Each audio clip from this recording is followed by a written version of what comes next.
No politics here. What is up? Welcome back to the world's most popular and cool podcast in the entire stratosphere. No Politic Here. With me, my name is Isaac, and I have a channel called Overzealots, and my beautiful co-host is Chris Kunzler. They're saying he's the most quirked up white boy in all of the UK, and I'm honored to have him here with me. And today we have a great show for you today. We're going to talk about Iran, the Iranian government, the protests, how they relate to past protests, what we can learn from them, and maybe touch on potentially opportunistic actors trying to infiltrate or steer the course of history to serve the interests of a nefarious outside source. Chris, how are you? Well, yeah, I mean, I'm okay. That stuff all sounds really interesting. But, like, I've got some more important news and things which has really been dominating and playing on my mind over the last few weeks and that I think people need to know about. So, about 5 weeks ago, we did a podcast with Noah. We were talking about looks maxing, then with Taylor again. And in that time, I really got into looks maxing. I've been practicing bone smashing. I've been sending Isaac pictures of me smashing myself with anything I can get my hands on, this kind of stuff behind me. I've been following the other, aspects of it, the other key pillars. I've been keeping myself clean. I've been lift maxing, putting socks in my shoes, tricking women into thinking that I'm over 5'5". And all of this was good. But then I recently found out that jester maxing at the club is actually peak fun. Clavicular was the first to realize. He cracked the code. Jester maxing at the club is officially the new meta. Forget the mysterious guy in the corner trope or the stiff arm drink hold. We are entering the era of high energy, zero ego, chaotic fun. If you aren't the reason the floor is laughing, are you even living? Now this for me, a tweet from Jolt Joy Clip, really changed my life, and I've been looking into jester maxing, which What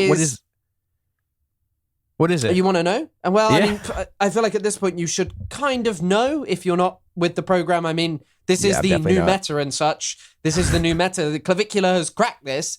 Jester maxing, I think, is like kind of making your personality better and becoming funnier, which I think there's a certain degree to which you can do, but also some people are kind of just funny. Like Trump, for example. Trump's people act as if America didn't have a bumbling idiot in charge. Bro, Trump is... Why do you think people always impersonate his voice? Because it's funny. He's hilarious. The way he talks is funny, and it's problematic, and it's hard to deal with, but there's no one replacing that.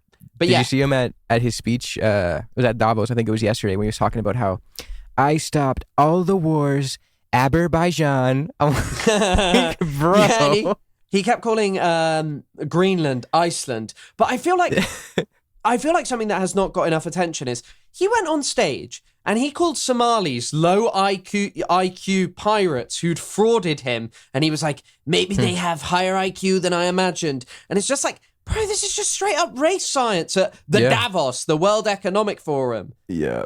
And I actually didn't know he did that, but I'm not surprised.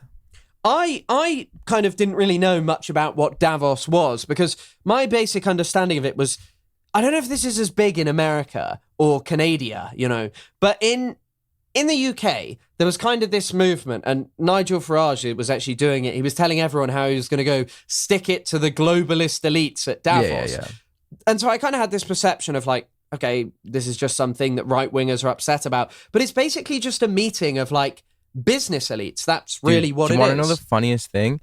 So like, yeah, there's a ton of right-wing conspiracy theories like grounded in a kind of like half-baked right-wing populism about what's it called? The World Economic Forum. Davos World Economic Forum.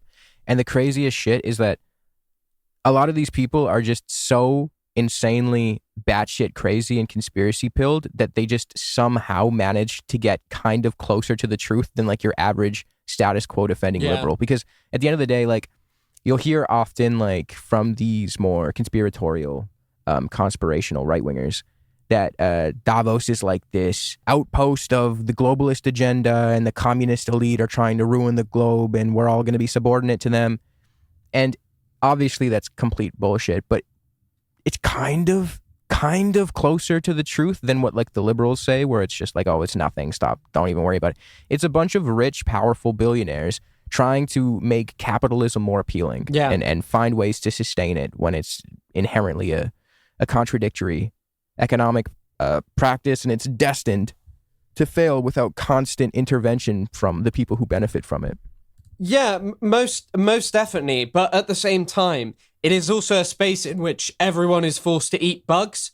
It's a place where you have to go, and Klaus Schwab welcomes you to the New World Order, and you will own nothing and be happy. But to be fair, you know, they love that line, like, you will own nothing and you will be happy. But it does kind of feel like, you know, as I've gotten older, and I'm sure the same with you, that we have kind of just moved much more towards a subscription model for like everything. Yeah. I mean, I don't think you're a big gamer or anything, but like you can now get games on subscription model, you get your television on subscription model, you get like your football on subscription model, your sport, everything comes on subscription model. So maybe we are owning nothing, and maybe we are happy.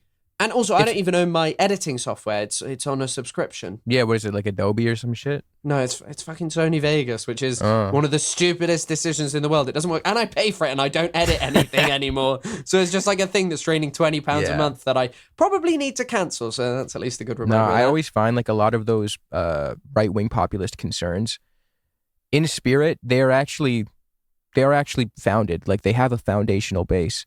It's our economic system is crippling the majority of the planet, and you know, it's just easier to kind of blame that on this spooky communist boogeyman. But in reality, this is kind of like the natural manifestation of capitalism, of neoliberalism. Look, at least these people aren't just blaming it on Jews this time. So you know, it's certainly an interesting thing. I mean, I really enjoyed some moments. Did you see Howard Lutnick on a panel with Adam Tooze, actually? No, I didn't. It was pretty interesting. It was kind of just, I mean, it's quite a boring panel on the whole. It's like two private sector individuals, and Adam Tooze is quite funny because he's kind of really playing up to Howard Lutnick, who it's really hard not to call Howard Nutlick, as people in my chat kept doing the other day. And he's just like, oh, you're brilliant. You call yourself the Hammer and stuff. And he asked him at one point about Greenland, and he's just like, no, I won't talk about it. I'm not dealing with that, and blah, blah, blah. But the best moment is he keeps calling the World Economic Forum, which, like, how would you initialize that? What would you say, you know, for the, you know, how would you say it? Yeah, he keeps calling it the WEF, which just feels... people do that. I've never heard anyone do that. It's just Howard Lutnick that does it. He just keeps going, the WEF. We heard the WEF with Trump and this kind of stuff. I have like conspirational right-wing family members who will like call it the WEF, like as a pejorative. The goddamn WEF. I don't know why I gave them an Appalachian accent. They're Canadian. Yeah. I'm sorry about the WEF. Is that the kind of stuff they're saying? Yeah. The WEF is just about the worst thing to happen to this world. But no, it's... I mean, I kind of wish like I knew and fully understood. I mean, I know what Davos is, right? Like, I know what it is. I understand.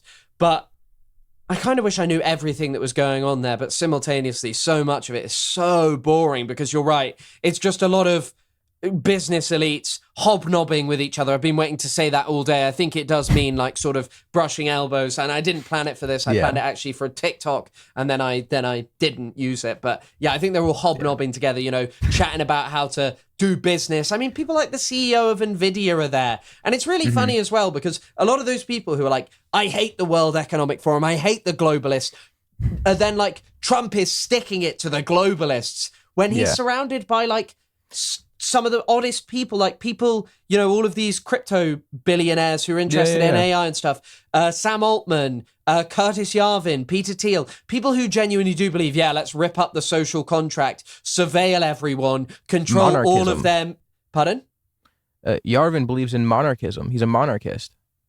That might be, I mean, he's quite stupid, but I think that there is some sort of Hegelian argument in favor of that, where they basically argue that you should have a monarch who's like symbolic and castrated. All right, Mr. Britain, take it easy there.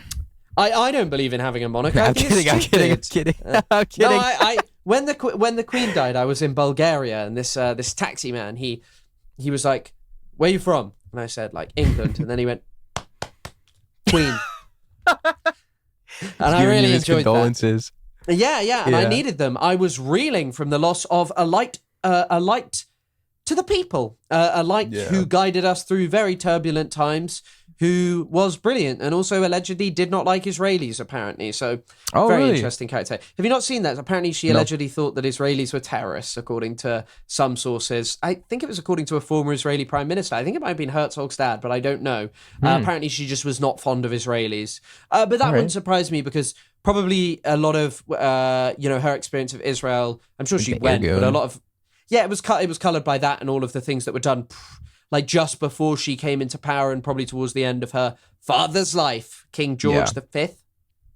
I don't know. Yeah. It is always funny how the WEF gets kind of lambasted as this outpost of like in the international communist globalist elite, when it could not be further from the truth. Like, I mean, it is a bastion of elitist pricks, but they're all capitalists. They're all interested in maintaining the capitalist neoliberal world order. And you saw the Mark Carney speech, right, where he was saying that essentially the world. There is no. He said it was all just an illusion and a lie, dude, but then went back to participate in it. No, well, that's the thing. People were fucking praising him for saying, "Oh, look at him. He's admitting that there's certain countries are exempt from acting in accordance with the rules and the rules-based order." Brother, he's admitting to have been going along with this supposed rules-based order that has exempted all of like the worst perpetrators of crimes and disproportionately affected those in the global south. And just because he admitted that he went along with it, all of a sudden he's forgiven. It reminded me of that Aimé Césaire quote, the one where he goes, the Europeans, the true crime in the eyes of the Europeans when it comes to Hitler was not that he committed crimes against humanity and humiliated people and was an evil demonic figure. It's that he did all of those things to Europeans. It's that he practiced those colonial practices of Europe that were hitherto saved for Algeria or India or Congo, and he brought them home. Yeah, maybe someone, if we were to take Césaire's quotes also, I mean, Trump is not quite the figure who he spoke of. You know, he said that Europe deserves its Hitler because they justified colonization and the society was sick and ill. Not in terms of being like, oh, Jewish people should be killed, as some would probably take and bastardize that quote, but rather he was like this guy who kind of attempted to tear up and really rupture the post-World War II order. Like quite a lot of what he was aiming towards, or quite a lot of what colored Hitler's thinking. It's really interesting. Churchill, and I think Lenin all felt very... No, it can't have been Lenin. But he and Churchill had very similar anxieties about America coming to dominate the world order. And that's what he, in part, attempted to tear up with what he did and all of his crimes and like his assault and the belief that he could just take power anywhere. But anyway, it's kind of like, I think Europe deserves this moment of reckoning where we have this person who has totally made America unstable forever, has destabilized the international order. You're talking about Trump now, right? Yes, I'm talking about Trump. I'm talking about Trump right now. And I mean Netanyahu as well. I think that, all of these people who in Europe are disgusted by what Netanyahu has done because he is so brazen, because he is so open, because he is in such close proximity to the most repugnant parts of the Israeli society and political power in Israel that, have been brushed off and pushed away by his predecessors, whereas he has brought them to the fore of Israeli politics, is what these liberals deserve, because they aided and abetted when Palestine and the West Bank were being ripped away. They aided and abetted during the previous bouts of mass slaughter against Palestinians, and now they have this Netanyahu figure who has destabilized their countries and has made it increasingly difficult to odiously cling on to Israel. They deserve that. Well, that's exactly why I brought up this Césaire quote, because the catalyst for Carney making that speech was not the fact that the U.S. and Israel committed genocide for the past 2 years and, for the past century, really, the Americans. Or invaded, sorry to interrupt, or invaded Venezuela a week ago, like 2 weeks ago.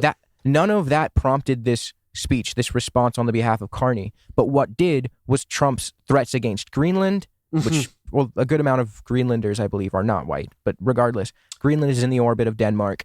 Denmark is a European country. So there was that, and also the threats against Canada. So Carney was inspired to make that speech, not because he believes in the sovereignty and the well-being of those fighting empire, but it's because all of a sudden the empire turned on him, which is what reminded me of the Césaire quote.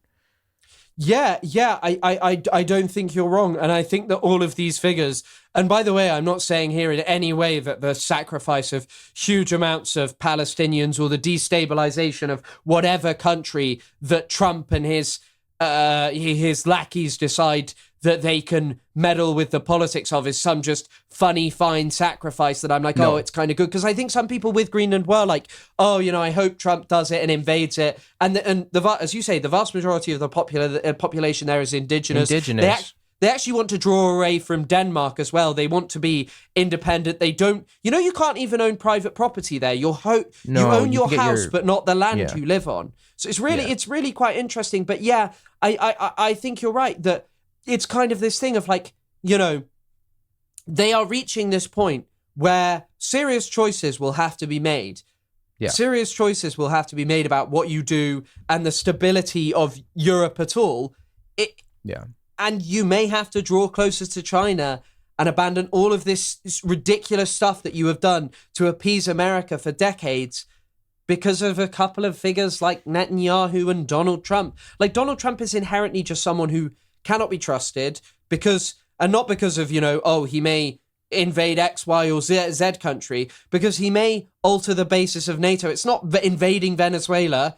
It's, he may alter the basis of NATO, and he does things like attack the American deep state. And when I say that, I mean things like the Federal Reserve, stuff that is meant to be apolitical and out of control specifically of every president to just change on whatever women will, and it has effects on the dollar and, the tariffs and stuff. Trump has actually backed down from a huge amount of the tariffs, but they are like changing China's position, where China now is going to have to draw itself, Canada's position, where Canada will have to draw itself closer to, China, because if you want to do green energy, which makes a lot of sense for the planet and all of these things, and it is definitely something that is profitable. Already Quebec has like pretty much just hydroelectricity, which is greener, right? We just signed a trade deal with China, where we are now getting BYD electric or EVs from China, and we dropped the tariff from 100% to 6%. So we're already starting to explore with better trade deals with China, which is something I've been wanting for a long time as a Canadian. Apparently, it's kind of... This is something, once again, you can see how much I enjoy Adam Tooze's stuff. He was talking like at the London Review of Books, and he was like, he was talking about being in China recently. And one thing he said was like, one of the most disconcerting aspects of electric vehicles is the hum is gone of like cities of just that car noise. These cars are almost entirely silent. And so you kind of have silence. And apparently some electric vehicle companies are designing engines that make the noise of combustion engines without actually doing the full process and like producing anything, literally just to maintain it. I do have one sort of final question to pose to you as a Canadian. And it comes from the position of, being British, but living in the UK.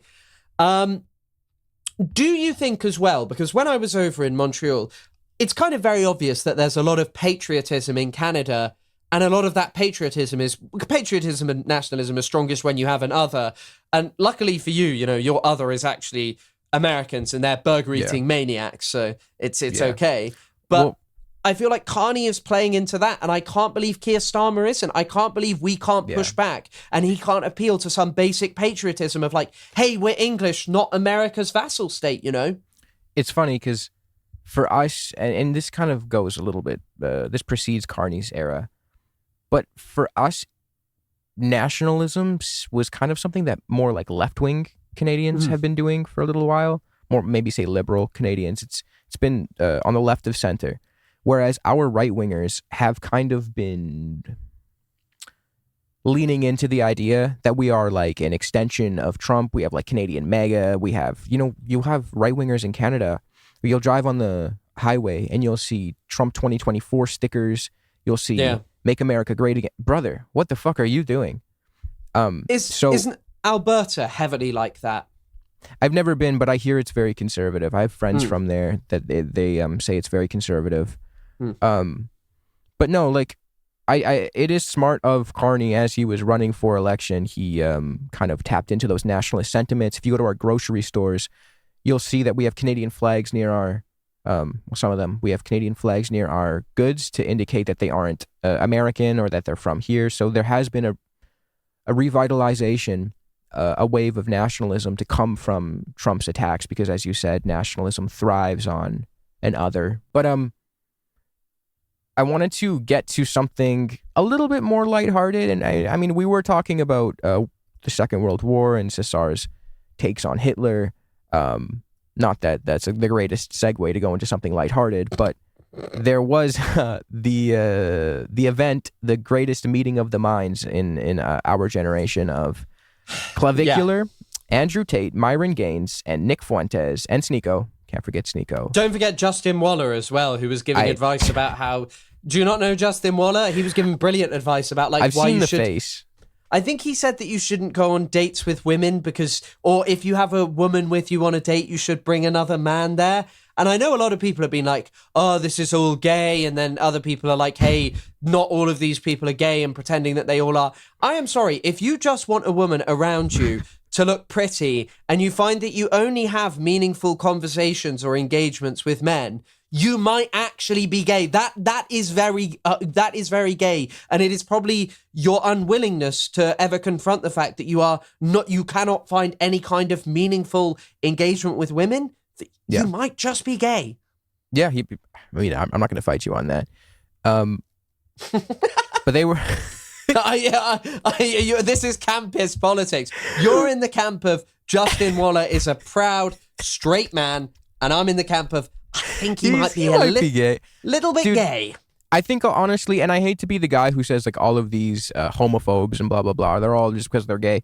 I don't think that that's the case across the board, but I think this particular group of men, they might be a little gay. Like, I think Nick Fuentes, like, I actually think Nick Fuentes might be like into dudes, which is, again, I don't give a fuck. That's great. That's awesome. But they were all together and they were blasting the HH song. I don't know if we could say that on the podcast. I wouldn't say it. Kanye's song, which I don't want to get clipped.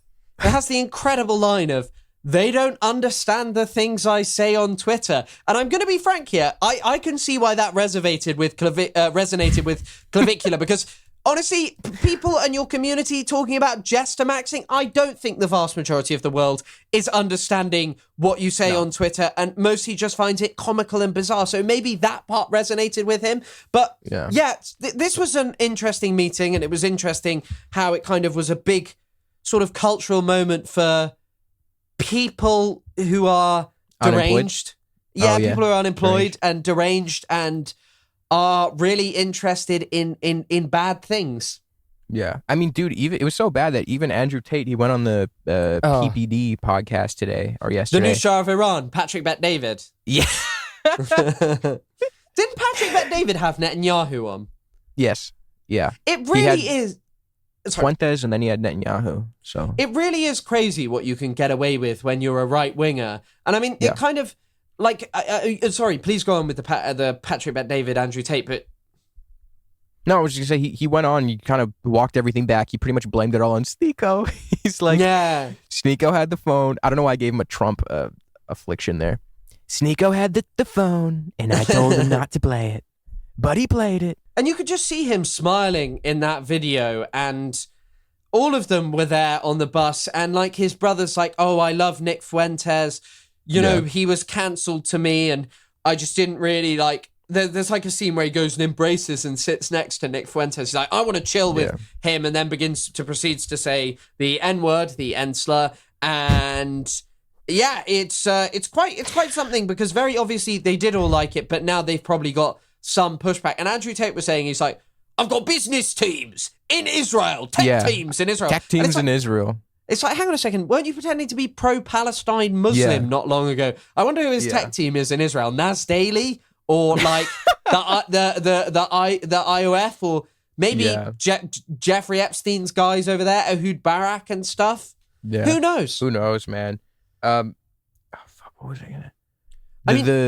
The figure that I find the most repugnant of the group, I think it has to be Myron Gaines, because he's he keeps wearing, I don't know if you've seen it, but he keeps wearing the same shirt. I think it's his merch, so maybe he has multiple copies. But it's this shirt, and it's just like a joke about like cooking too many cookies, and it's supposed to be like an undermining of the fact that 6 million Jews were killed in the Holocaust. I don't know what the fuck it is, but it's a Holocaust denial shirt that I'm pretty sure he sells. And he keeps wearing it. Seriously? Yeah, dude. I think it's like a Cookie Monster Holocaust denial shirt. I shit Nick you not, bro. Fuentes doesn't even do that kind of stuff anymore. No, he's walking it back. I don't know if you ever see the clips of Fuentes on like Instagram Reels where he gets a super chat from one of his like extremely maladjusted fans. And he just starts roasting the shit out of them. I don't know if you ever seen that. Have you seen the one with the mum that's like, what books can you give me recommendations for my 10-year-old son? Can you give me about like the Holocaust? And he's like, sorry, what am I going to give your 10-year-old son about this? Incredible. This world of these people is incredible. But I find it particularly interesting that like I hadn't seen that t-shirt that Myron Gaines sold, but I was amazed to see that he regularly starts his YouTube shows wearing like an anti-Semitic caricature of like a Jewish person. He pretends to like throw out money. He listens to these AI songs made by Lucas Gage, actually, I just found out, and I haven't told you until this point, he's Italian-American. I know. I know. He fought in the Iraq War as well. So, I guess you're Italian-Canadian, so, you know, it's kind of slightly better, but you're bordering. You're teetering on the edge. Bordering. Yeah. He's the one who creates all these songs. There was one that people kept playing, Boom, Boom, Tel Aviv, that's like a terrible AI song. And it's like, hey, you should respect Palestinian artists who make great songs, great music, such as Riyad Awad and his songs about the Intifada, rather than dressing it like I mean, there's definitely an appeal for it, and I know about this, and I've spoken about this before with TikTok and its terrible moderation. You know, you get people who are like called SS Thunderbolt ×2, just lover of Nazis, and it's like you report them to TikTok and TikTok says we found no violations with their account, and it's like, sorry. And so there's obviously TikTok doesn't ban any of these people, and so there's obviously an appetite for this kind of stuff, and it's kind of like I don't know, it feels like it just seems like we don't get that same amount of charity when our gripe is genuinely anti-colonial and not racist, not anti-Semitic. Yeah, but we don't get that charity. How's he still on YouTube? This Myron Gaines guy. Is he still on YouTube? I thought he was on Rumble. Yeah, no, he's got a YouTube channel. Holy shit. Hold on. In fact, that clip of him dressed up as a Jewish person dancing for money, I believe, is on YouTube. Fuck off. Are you serious? Myron Gaines. Hold on, I'll double check. That's insane. His stream, his streams are Female Giants versus Strongest Dwarfs reaction. We got banned everywhere in Miami. And it starts after a 24-minute intro. It starts with him dancing. And by the way, it includes like a caricature of a Jewish person. He's literally dancing, draped in the Israeli flag with, I think they called payas anyway, side locks, I think some people call them. Like fake money, I assume. And then in part 2, I wonder if he's doing the same thing. Oh no, he just called Sneeko in part 2. He didn't do the dance in part 2. That's so insane, man. Yeah, he does have his own YouTube channel, and he like does these kind of Charlie Kirk public debates in the at campuses at universities. Yeah, how the fuck does this guy still have a YouTube channel? But a guy like Spooky Scary Socialist, who is obviously socialist YouTube channel, who covers it makes pro-Palestine content as well as other things. He got clapped from YouTube, just wrongfully clapped. He appealed it. They didn't really look into it properly, and then like a few days later, they issued an apology. Well, they didn't even issue an apology. They just gave him his thing back and were like, "Yeah, we were wrong." So it's how quick are you to ban genuine pro-Palestine voices? But then this fucking piece of shit is literally like a Nazi. Literally a Nazi. Yeah. And it's just allowed on the platform. I mean, it's... Yeah. And also, this kind of... I've spoken about this before, like the hyperfixation with Hassan from the Hassan from like the ADL and like Hen Mazig and stuff. Yeah. And all of these people, like Ethan Klein as well, their focus, like Ethan Klein actually does talk about Myron Gaines, I think, a bit because they have like some long-standing beef. Yeah. But Hassan remains like the hyper-focus. And it was always Twitch has an anti-Semitism, terrorism, all of this problem. And it's like, hey, there is a guy dancing around telling his audience and pretending his mind like exists, you know, he's like a great interpreter of the present moment by literally just blaming Jewish people and engaging in really virulent anti-Semitism on the platform that you work on. But apparently Hassan is the problem. And ultimately you see the real thing. It's because Hassan actually provides a meaningful challenge to Israel and not Hassan himself per se, but the ideology.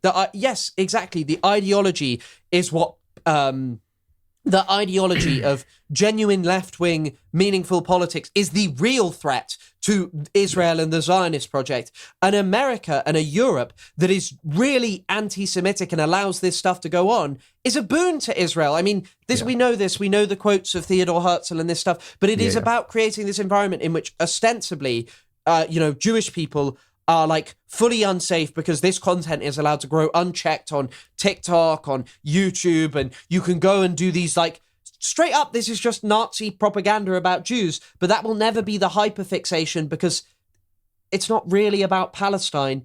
It's about tapping into the rage about Palestine and directing people with a simplistic answer of just Jews do this. I mean, you would think that take a guy like Ethan Klein, the absolute obsession he has with posting about Hassan on his Instagram stories all the time, you would think that he would dedicate even like a fraction of that time going after Myron Gaines or people who are actual anti-Semites. But of course, I don't think he really gives a shit about what he's talking about. We've all seen the clips of him being extremely anti-Semitic himself against more religious Jews. And, even the ADL made this point. They said, officials from the ADL, you can check my ADL video for the direct quote, but they said themselves that the biggest threat that they perceive for Israel, and, they just kind of conflate Israel with Jews, but they say that the biggest threat for their movement, which is upholding Israel, is the Soviet Union and the American left, not like the Aryan Brotherhood, not white nationalists. They say the left. Yeah, I mean, the James Fishback guy is like the first groyper to try and really get into politics. I don't think he really raised that much money, but I did also find out that he was like they mentioned this on the TrueAnon podcast, that previously he had promoted Barry Weiss's anti-Semitism training. But yeah, he's and he also refers to Byron Donalds, his competitor, as Byron, even though Byron Donalds is, I think, a conservative. Like, I think he's a MAGA guy, and his opponent is now a groyper. But I just don't think seriously in politics it actually is that major a challenge, whereas like genuine left-wing Palestine activism has shown challenges electorally. Corbyn was nearly in power in the UK, and for all of Corbyn's failures to be perfect, Corbyn certainly was not a pro-Israel maniac who was going to be like unlimited weapons to Israel and Saudi Arabia, Yeah. I mean, we'll touch more on all of this stuff at the end, because I guess we're going to talk about how Ethan Klein clipped you out of context, and I believe he called you greasy, which is really funny. Which is really funny because every time I see that guy in any video, I feel like I could smell him through the screen. But we'll talk about him at the end. Do you want to get into what the topic of today's episode is, which is the Islamic Revolution and Iran post-revolution? Yeah. Well, I suppose it's kind of morphed into, and what we kind of wanted to use this as is more like, okay, a lot of people made a very bold statement that the Iranian government was done and that it was over, and that these protests were probably the thing that was going to spell the death of it. And yet the protests have abated. I hesitate to say stopped because, what we kind of can look at from history is that protests in Iran seem to have been more of like a structure, in the sense of they've grown against the Islamic Republic as it has kind of failed to sate the demands and needs of the public at large, and as increasingly it has been smashed by sanctions, marred by corruption and domination of the Iranian Revolutionary Guard Corps, the elite and the Ayatollah himself in business. Their intrusion has increasingly made a situation in which, people are people are not happy, and these protests are growing, and what is permissible and what is said at them, it certainly looks more revolutionary. And I think a quick history that we kind of wanted to look at will show that. So, I guess we'll start off where we really left off, which was the Islamic Revolution. And we kind of spoke about last week how it was a product of the discontent around the Shah and, his failures to provide, as I think we mentioned this last week, that his reforms were not for the people as the whole. And he really did not like rural Iran, and Iran was this place that not everyone was experiencing development, and so there was real anger. And I heard this great quote that, in Iran, if you look at the trajectory from throughout the monarchies of the early 20th, there were the two revolutions of the 20th century. What Iranian people looked for when secular power had failed was they looked to the Shia clergy, and they did this in the 1905 to 1911 uprising. They looked to the clergy for leadership, and when secular power had seemed to fail, people were like, okay, the clergy might have some kind of answer, and Khomeini seemed to offer that to so many people. When we think about the Iranian Revolution, we often think of it as a movement that was inherently maybe Islamic or religious in nature, but that isn't entirely true. There were so many different factions of revolutionaries leading up to the Shah's overthrow. There were leftists, there were secularists, there were Mossadegis, and of course there were the Islamic faction. But what people fail to understand is the Shah's rule, and I hate to bring them up again so soon, but I saw Ethan Klein say on the past episode that the Shah was, she complimented the Shah. Yeah, she said he was a bastion of, that Iran was like a bastion of liberal values under the Shah. What exactly do you think Iran is like? Does he think it's just like a liberal bastion of, everywhere is just Western, liberalism? It used to be when the Shah was in charge. My brother, read the 1976 Amnesty International report on the Shah. In that very same episode of the H3 podcast, they also, I think, praise Amnesty International as a reputable source. Yeah. Well, that's from Amnesty International. I mean, it's a very reputable. So go do me a fucking favor and read the 1976 Amnesty International report on the Shah. He was one of the most brutal human rights violators of his time, and Amnesty International concedes to that. So prior to the success of the revolution in 79, there was actually a lot of worker, populist rage against the Shah. There were strikes, mass strikes that actually were aimed to undermine the Shah's economy because so many people fucking hated him. And in that power struggle, the Islamist faction ended up, appropriating leftist sentiment and populist sentiment. Fawaz Gerges is an author we spoke about last episode. He has a book called What Went Wrong. And there's a really great quote in there. He goes, "There was nothing inevitable about the Islamization of the Iranian Revolution." He talks about how Khomeini and his ilk appropriated leftist sentiment to build a broader coalition. But ultimately, the Iranian Revolution of 79 ought not be blamed on Islamist sects or Mossadegh supporters or anyone other than the Shah and his Western backers. They made it inevitable. I mean, there's a Khomeini, if you want to see the appropriation, Khomeini said, workers in the Islamic Republic will have the right to gather and defend their trade union rights. The deprived workers of Iran, most of whom are pious, poor, and hungry farmers, have the right to fight in any possible and legitimate way to obtain their rights. There's this was a common theme amongst what the Islamic Revolution was saying in their constitution.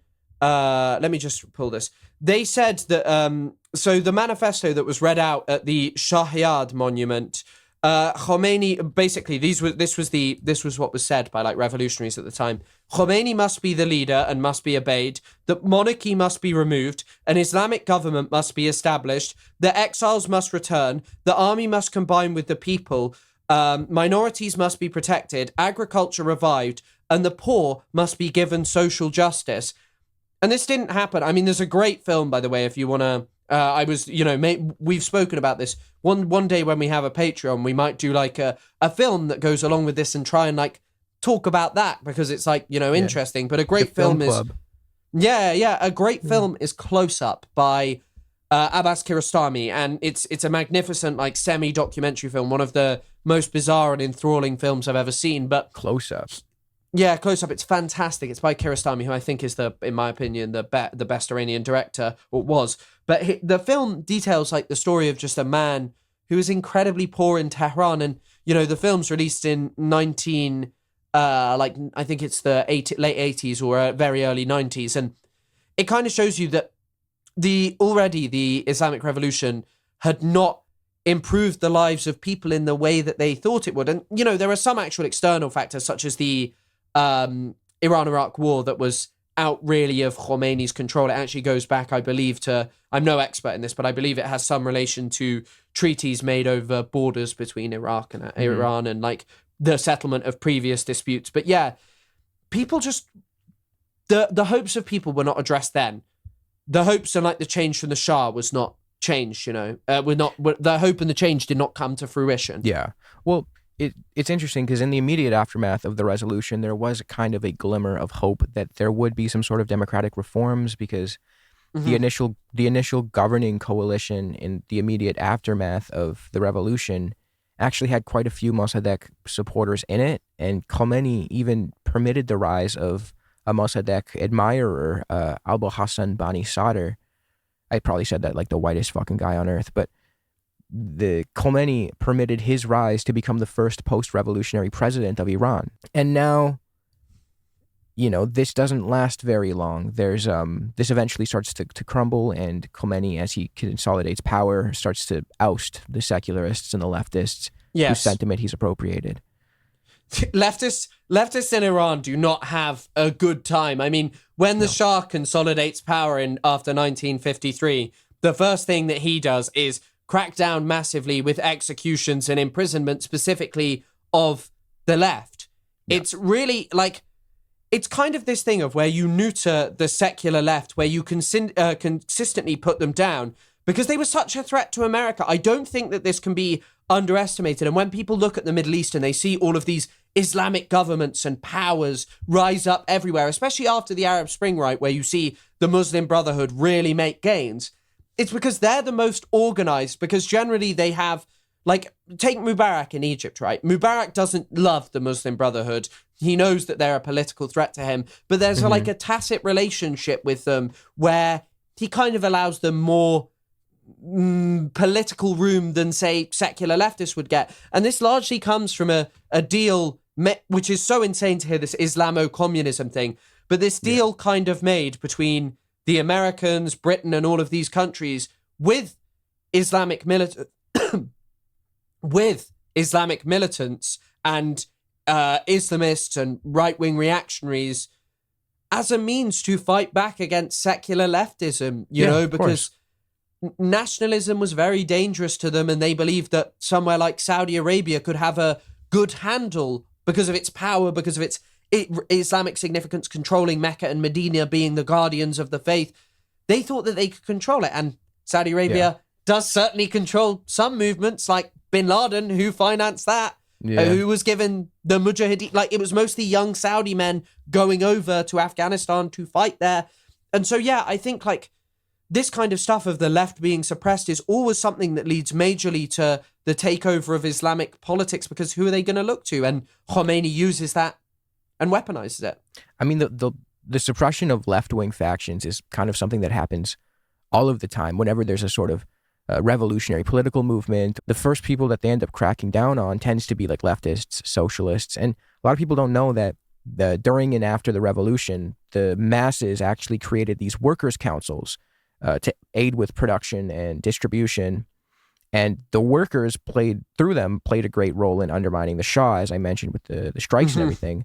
But for a short period of time, you had this kind of dual power structure where the provisional government was filled with liberals and clerics, but they worked alongside these workers' councils, which operated as like outposts of the power of the masses. But of course, these eventually went away once the Islamist faction kind of consolidated its rule and was no longer tolerant. The Tudeh party, the Communist Party of Iran, for a period was on board with Khomeini because they perceived him to be anti-imperialist, and they understood the Marxist contradiction in the Iranian context to be that of anti-imperialist versus imperialist forces. So they kind of were on board with what Khomeini was doing because he was seen as an anti-imperialist figure. But then, of course, he cracked down, and he actually used the Iran-Iraq war as a pretense to crack down on dissidents. He would just claim that anyone opposing him was spreading propaganda for the invaders, the Iraqis. Yeah.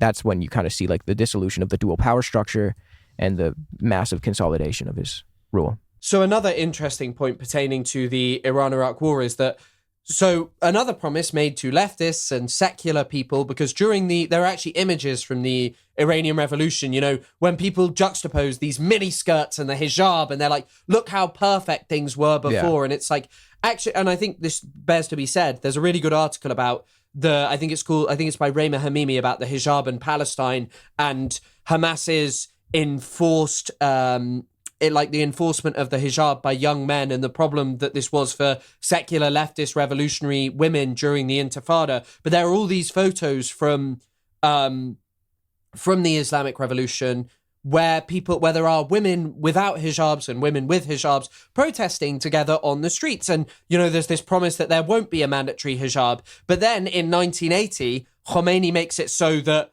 okay, all female public employees have to wear the hijab. And then by 1984, and in the article that I read, what it claimed was the reason for the kind of enforcement of the hijab was basically the majority of people dying in the Iran-Iraq war were young, rural, religious, poor men, and their parents were like, our kids are dying for what? You're not enforcing the hijab. This isn't really this Islamic government that you're claiming. And then so in 1984, all of a sudden, women everywhere in public spaces have to wear the hijab. And I think that the story we kind of get here is like, or what it kind of means for now is that like, you see this betrayal, right?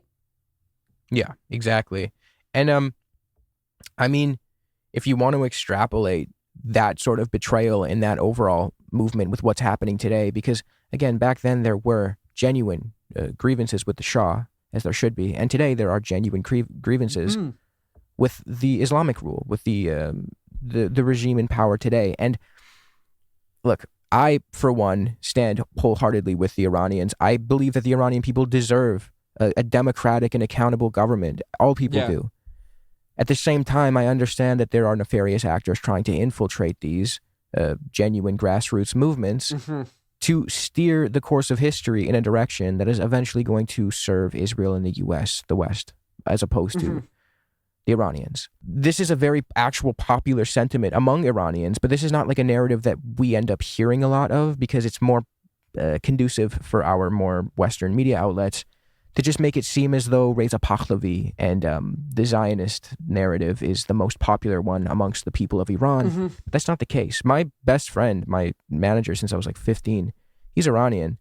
He understands that the Iranian people deserve an accountable government, but he also understands Israel is absolutely not an ally to Iran. And whatever the West and whatever Israel is doing, trying to promote Reza Pahlavi, which is not a conspiracy theory, Haaretz has published articles admitting that Israeli officials are trying to make that happen through social media campaigns and whatnot. He is indicative of a larger sentiment amongst the Iranian population. They understand that they need liberation by their own means and not have this movement, this genuine movement, manipulated by Zionists and Americans. Yeah, I mean, there's actually a really interesting... And the problem with Iran, right, is Iran is a country of over 90 million people. So, you know, you'll have all of these different opinions, and there are very, very differing opinions. You know, like a lot of people have this perception that Iranian opposition to Palestine and like other causes is something that's entire to the diaspora. Actually, inside of Iran, they kind of, there have been chants that kind of started in 2009 during the Green Movement that basically pertained specifically to, stop giving our money, the money that we need as the populace, to Palestine, to then also to places Lebanon like and Syria. Lebanon and Syria's a particularly sore point as well, because obviously, there's an identification with Iranians and Syrians who are being killed massively by Assad and his government, and their popular uprising is being quelled. And there's this brilliant interview in Jacobin magazine from 2022 during the I kept calling her Masha. Sorry, it's Gina Massa Amini. I think people prefer using the name Gina because it's Kurdish. And Gina Massa Amini, a protest that we're going to talk about in a bit, she's a young Kurdish woman detained and killed by the morality police in Iran in 2022. And during this protest, the person who they interview, Pastand, is really interesting because they're an Iranian leftist Kurdish person, I believe. But what they talk about is how people chanted then, no mullahs, no Shah, just democracy. And it may not have been what everyone wanted. It may not have been the feeling of everyone there. There are people in Iran who want the Islamic Republic to go on. There are people who want intervention and all of these things. But what her argument that she made massively is, I do not want intervention because it transforms our cause into something that... I'll just read out her quote. Hold on. There's a brilliant quote. I really enjoyed this article.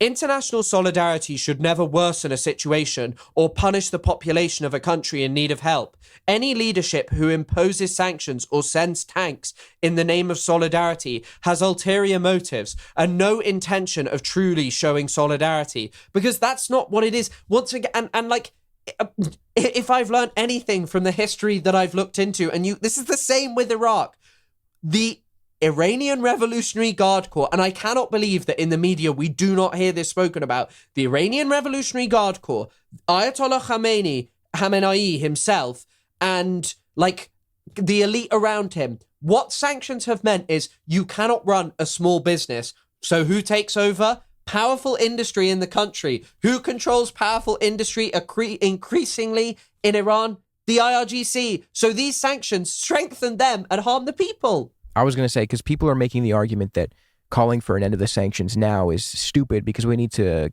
keep the pressure up as the people of Iran are fighting for this.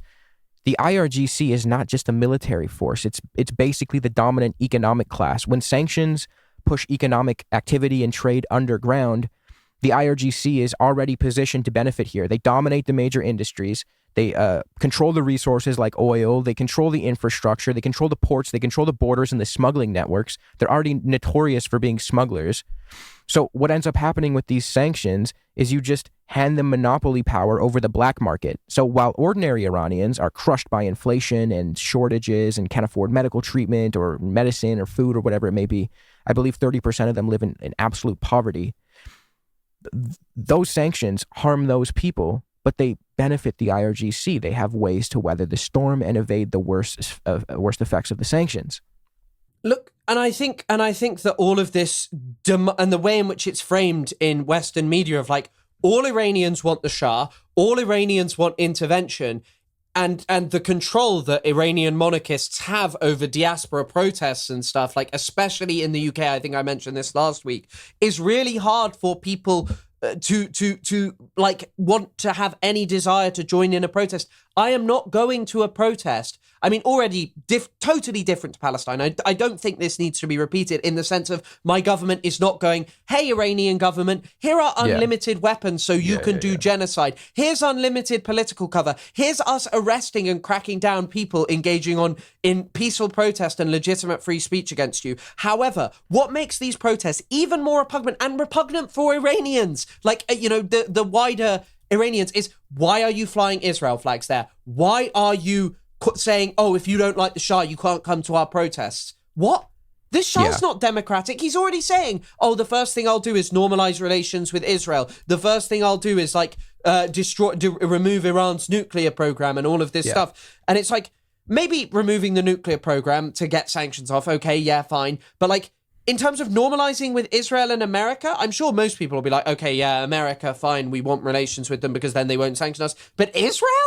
Do you think that every Iranian wants the people who've just bombed them? The people who've killed hundreds of Iranians just a few months ago, who have worsened the economy there, who threaten them, who continually carry out these assaults and have no regard for Iranian life, or even America. Trump was saying we'll bomb. I'm sure this clip is worth inserting. He was like, oh, we'll bomb the entirety of a country. These people do not have any regard for Iranian history, culture, or anything. All they want to do is destroy the country and play out their power fantasies there. Yeah, exactly. Maybe that's worth touching on at the end of our episode when we're in our last segment.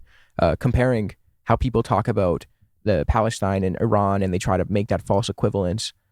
Maybe we can talk about that later.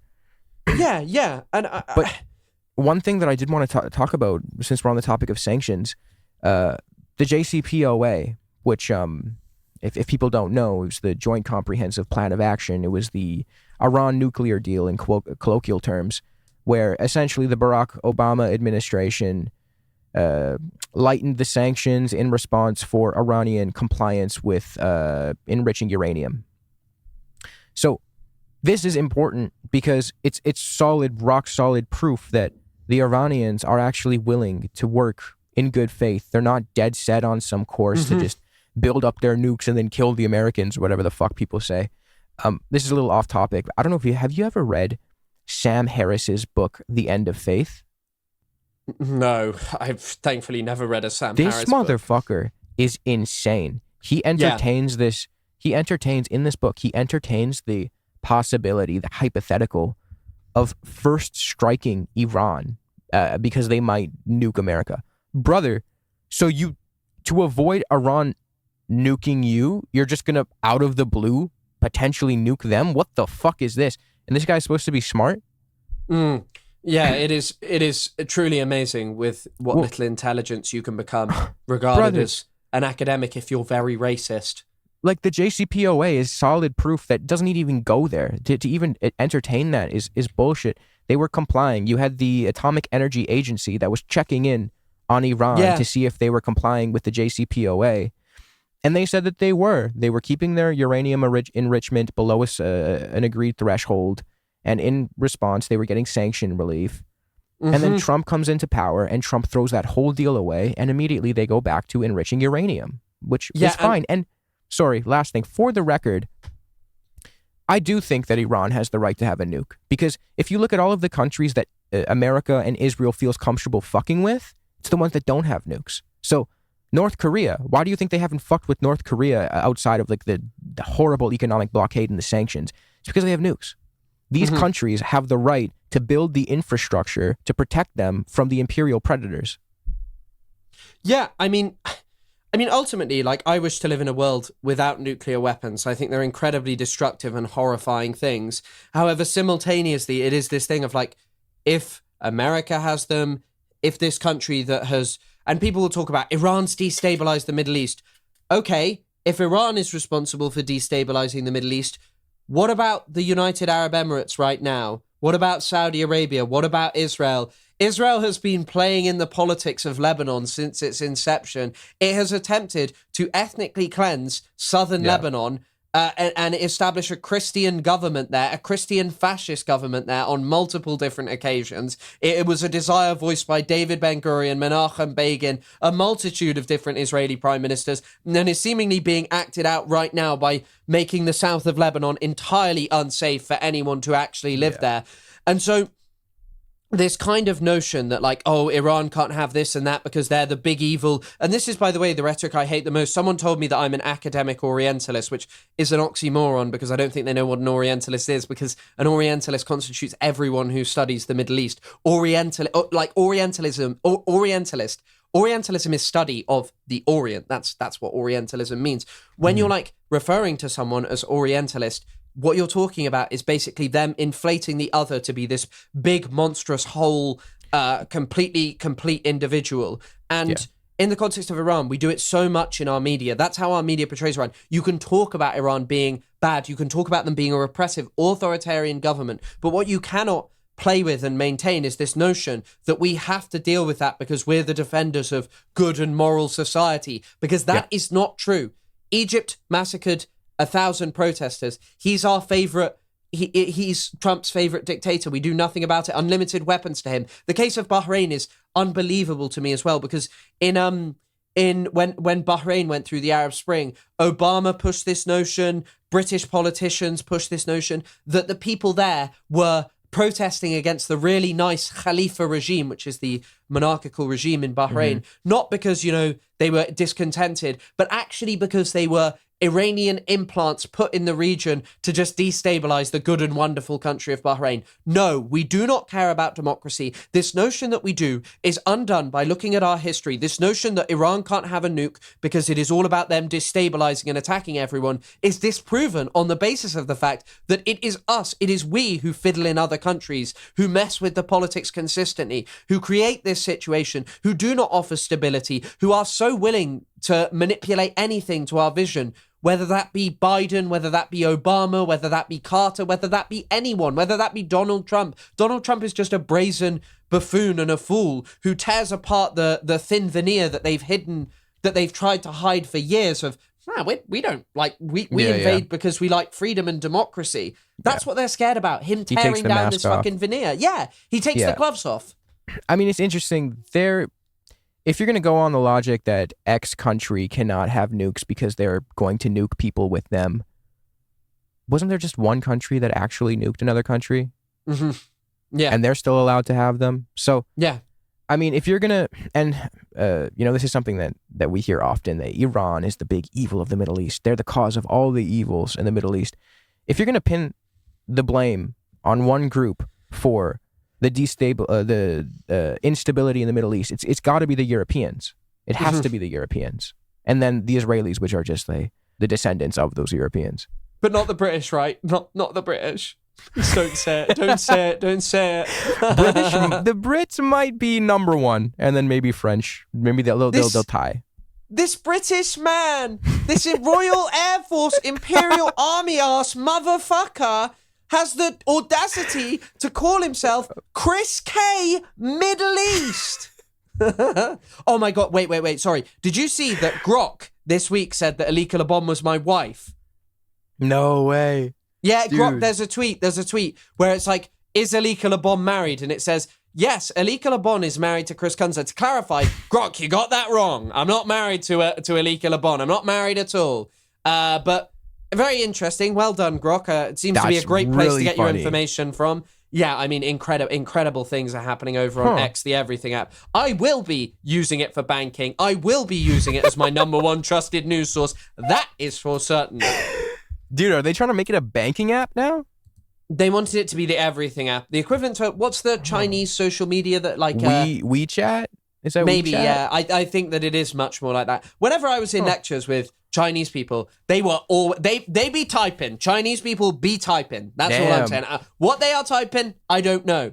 It's really intriguing. They like...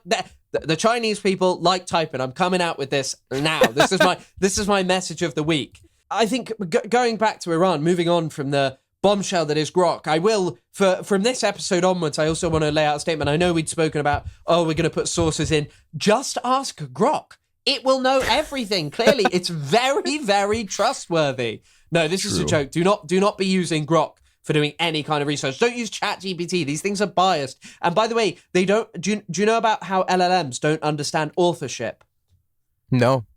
So if someone draws on another person's concept, it will give authorship to the person who was most recently drawn on it. So it's like, okay, if you're like, ask it a question about, I don't know, someone who draws on Edward Said, Lisa Lau, who writes about Reorientalism, it may well say, Orientalism created by Lisa Lau, and it doesn't really understand authorship very well. And these things like, my friend was like, I use it, and I asked it to design me a reading list and like to pull up all these books, and I never used it again because half of the books it told me to draw on were invented. Don't exist. Yeah, that's something I tried to do too. I tried to this was a while ago. I was like, can you give me a book on this topic? Didn't even exist. It was just made up person, made up title. It's kind of, what the fuck is this, man? Yeah, I mean, I told you about the. Oh, sorry.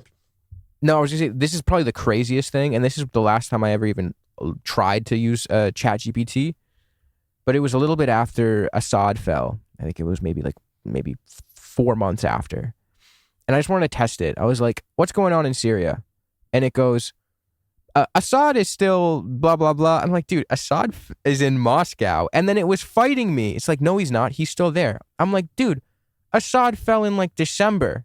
And I was having a fight with ChatGPT, and then I just never used it again. Fuck this. ChatGPT is that Japanese soldier still fighting World War II 30 years later. He's the last Baathist in the Middle East.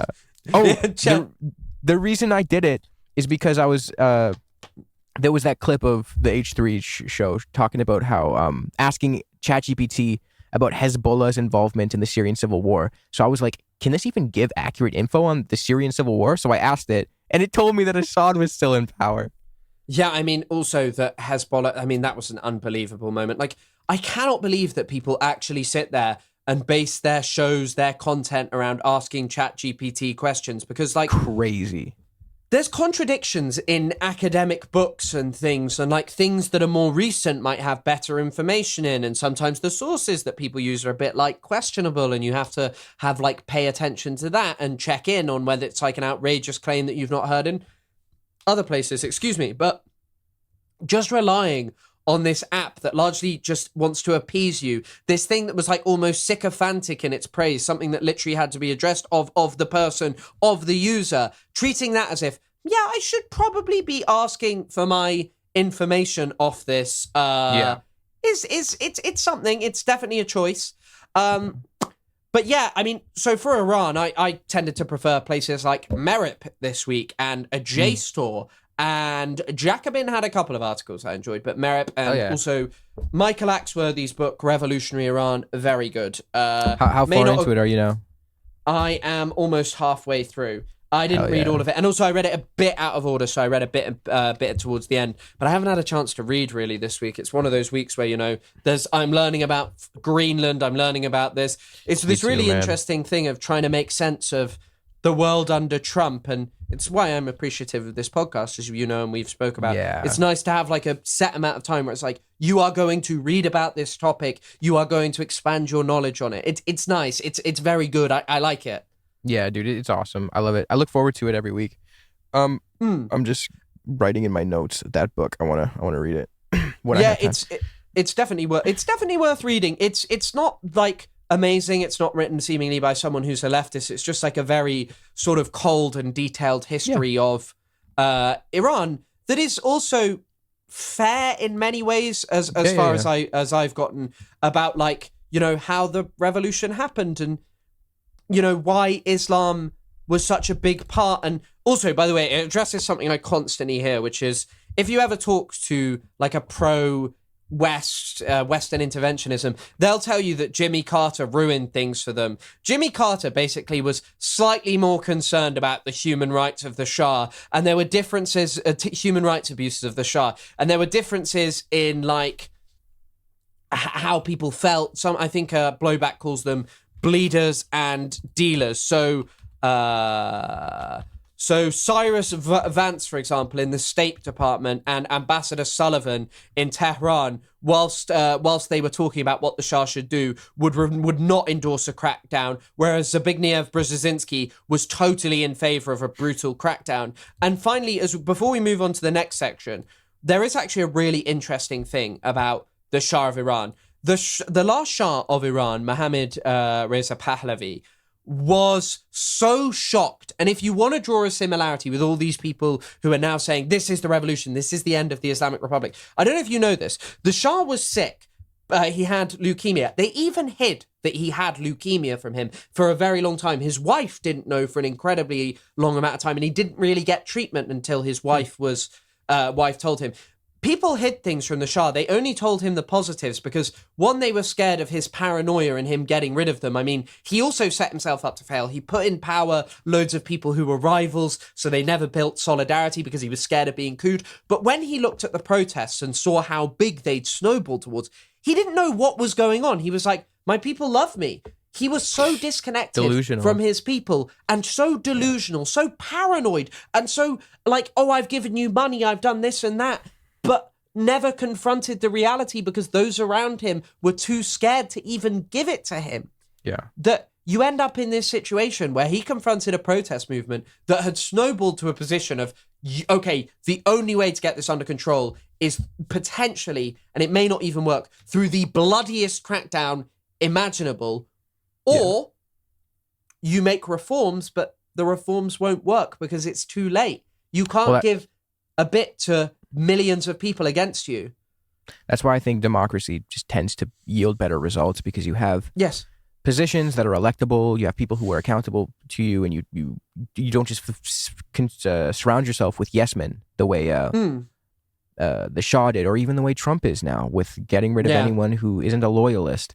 That leads you into a position where you're surrounded by yes men. You become delusional. You don't know what the climate on the ground is, and then you act irresponsibly. You're seeing it today too. Like, who the fuck wants Trump to invade Greenland or Canada or Venezuela? Nut jobs do. Peter Thiel. Yeah. It seems to be Peter Thiel and the clique of people who want to build a freedom city there where you can use crypto or some shit.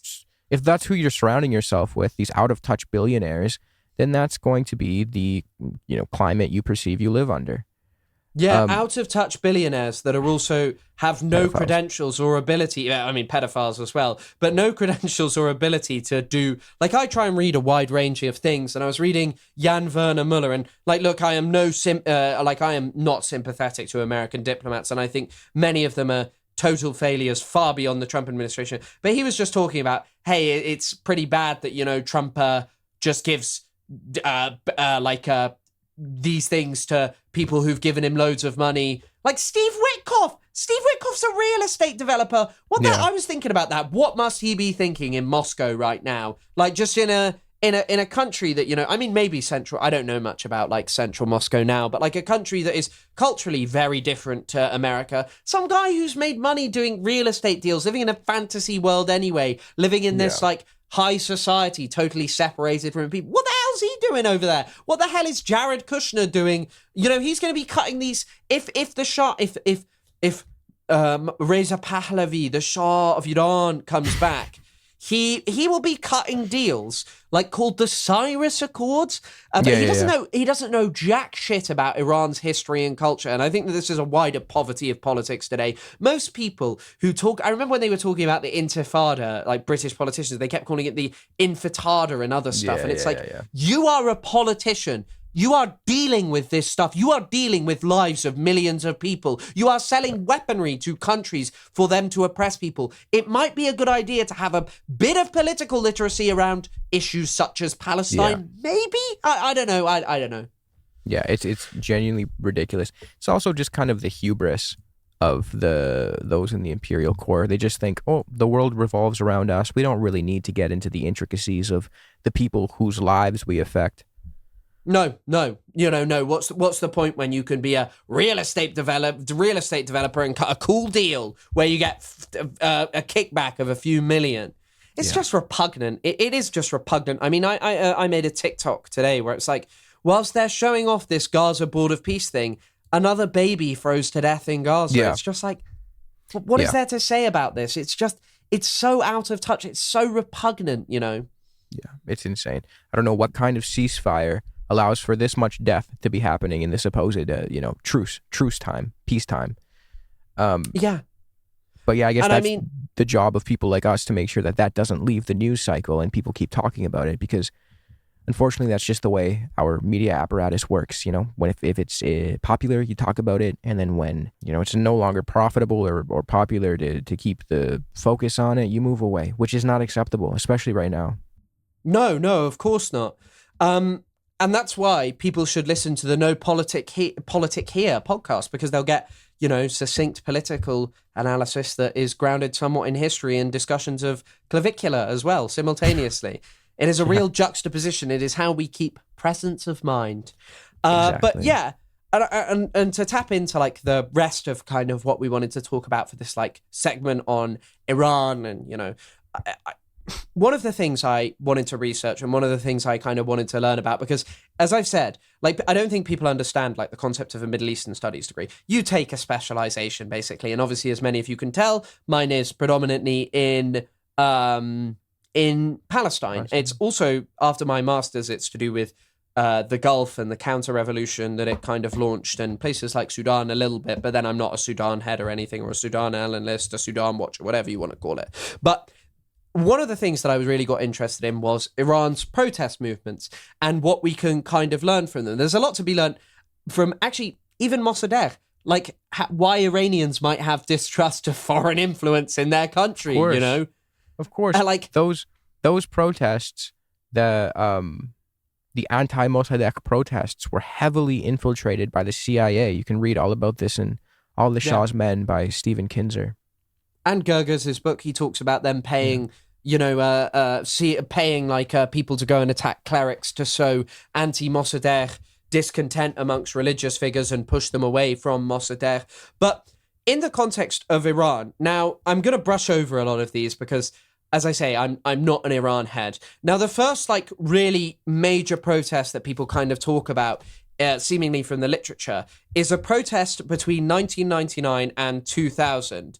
And this is the reason that they talk about this is because it tapped into a strain of Iran's reform movement. It was really about like the Islamic government and the belief in, but people may not know this, Iran is like more democratic than a lot of countries in the Middle East. It had than Saudi Arabia for sure. Yeah, far more democratic, and the UAE. No problem allying there. Yeah, and so in the context, there's like election. Obviously, authority rests with Khamenei and before him Khomeini. Like, these are not fully elected people. Well, they're not elected at all. No. And like, obviously, the IRGC maintains considerable power in the country. But anyway, in 1999, in these 1999 protests, it began basically with students at Tehran University, and they were demanding change. They were demanding it was like reformists v conservatives. The first time actually death to Khamenei is heard at the protests, and also death to autocracy, death to monopolists. I can at least do Margbar Khamenei is how you say death to. And these protests ended up spreading because of killings, and they're like pretty significant. It shows you that students were starting to be discontented, and unfortunately students are woke radicals even in the Islamic Republic. You know, they're woke and they don't want the Sharia law, although woke now apparently wants Sharia law. There's all of these protests and, you know, growing discontent with the revolution. But then the big protest movement, which I believe you've read about as well, is the Green movement. Yeah. 2009, right? Yeah, the Green movement kicks off in 2009. It's a color revolution, so it's not liked. But basically what this is about is, once again, I guess it's not actually technically a color revolution, it's just described with a color. Yeah. But it's sparked by the fraudulent re-election of Mahmoud Ahmadinejad. Ahmadinejad. I think it's Ahmadinejad. I may be wrong. I think that's how you say it. But yeah, he was corrupt. He was, to say the least. He oversaw a lot of torture as well, right? So he was not very well liked. And the demands for this protest, for this movement, was electoral and democratic reforms. They wanted to be able to believe in the integrity of their democratic system, and they wanted to make sure that their votes were actually going towards who they wanted to elect. Because previously there had been some kind of upset. So, for example, I believe it's in the 1997 elections. It was not expected that Mohammad Khatami would actually win the election, and he did. He won democratically, I believe, in a free and fair election, like undeniably. But by this point in 2009, the veneer is gone. Actually, during Ahmadinejad's premiership is really a period where the morality police grow in power between 2005, after 2005. It's also a time where the IRGC inserts itself more into businesses and stuff. And so it's a real corrupt time. And these protests are pretty significant. They're pretty significant. Well, for those who maybe might be confused with how the Iranian political system works, it's essentially you have like the Ayatollah and the clerics at the very top, and they're unelectable, and then below them you have elected officials, so like the president and whatnot, and they have control over things like the economy and whatever, but they are pretty much on a leash. They don't control the military, the clerics do. And then you have the IRGC, which is essentially like the militant force as well as an economic force in the country. It's truly like a state capitalist country. I know a lot of people use that term, but Iran is a state capitalist country. The state is they own the capital. They are the class that operates the capital and are not very great with their workers, right? They crack down on trade unions. They are not. Yeah, then they're not. And once again, it taps into this problem of when you sanction something with a very powerful entity. There's a great statement from an administration spokesperson in 2009, Ghulam Hossein Elham. He said that the besieged militias, which are another military wing, they're the ones whose picture is holding the AK, holding the rifle. It may not be an AK. He said the besieged militias should do its best to take over the industrial sector of Iran. That it's very clear what you can do when your country's sanctioned. I wanted to mention this earlier. Shadow fleets, this thing we constantly hear about.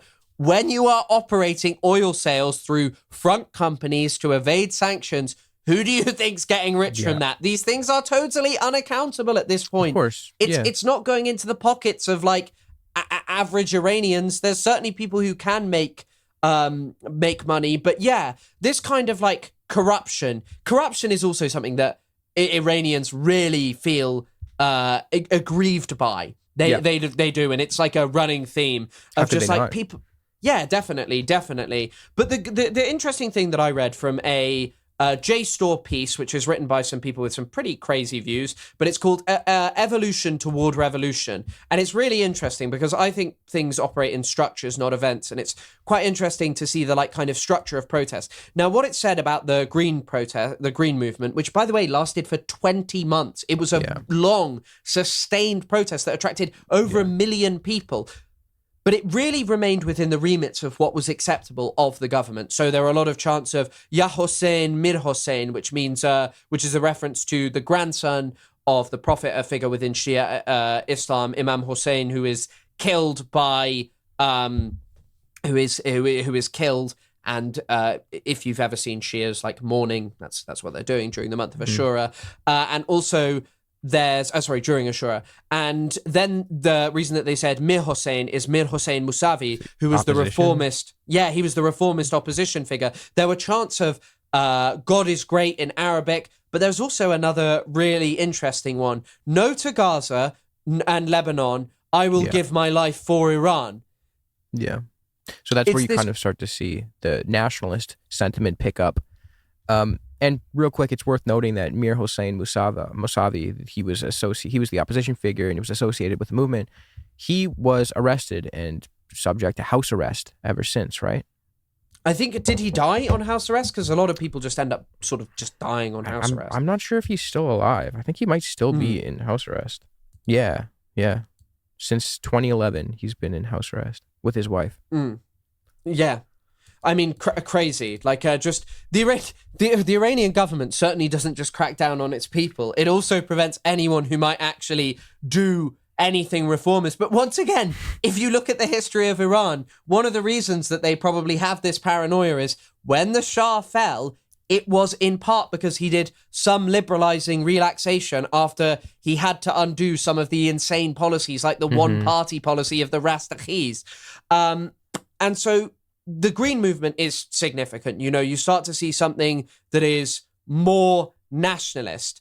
And this builds into the 2018 protests, which are about an economic crisis. The Bloody November, right? Yes. These protests are about an economic crisis. And they start saying, our enemy is right here. They are lying about America. These are called the Day protests, because I think they're during the month of a day. And for the first time, there are chants about the Pahlavi dynasty, although apparently it was not calls for the sun. Rather, it was calls for Reza Shah, because Reza Shah was so hard on Islamists. Reza Shah actually went the opposite way and banned anyone from wearing the hijab. He was he was a very extreme guy. But this kind of like there was another chant, Reza Shah, bless your soul, and death to the dictator. You can see, like, through all of these, there is this growing problem. There is this growing issue. And to this day, these things are unresolved. There is clearly a growing radicalism amongst protesters, not calling for reform because that failed, and now calling for death to the dictatorship, end of the regime. End of the regime, yeah. Yeah. And it's worth noting that's, in particular, that protest, the Bloody November of, I think it was, 2018, 2019? Bloody November. Hold on, let me just check this. It was 2019. That's the 2019 ones. Sorry, those are the 2019 ones. The one that was triggered by a tripling of gas fuel prices, right? Tripling of food and fuel subsidies. Those are the 2019 protests. Well, it's worth pointing out that protest was met with a total internet blackout, the way we are seeing now, and a massacre, of course.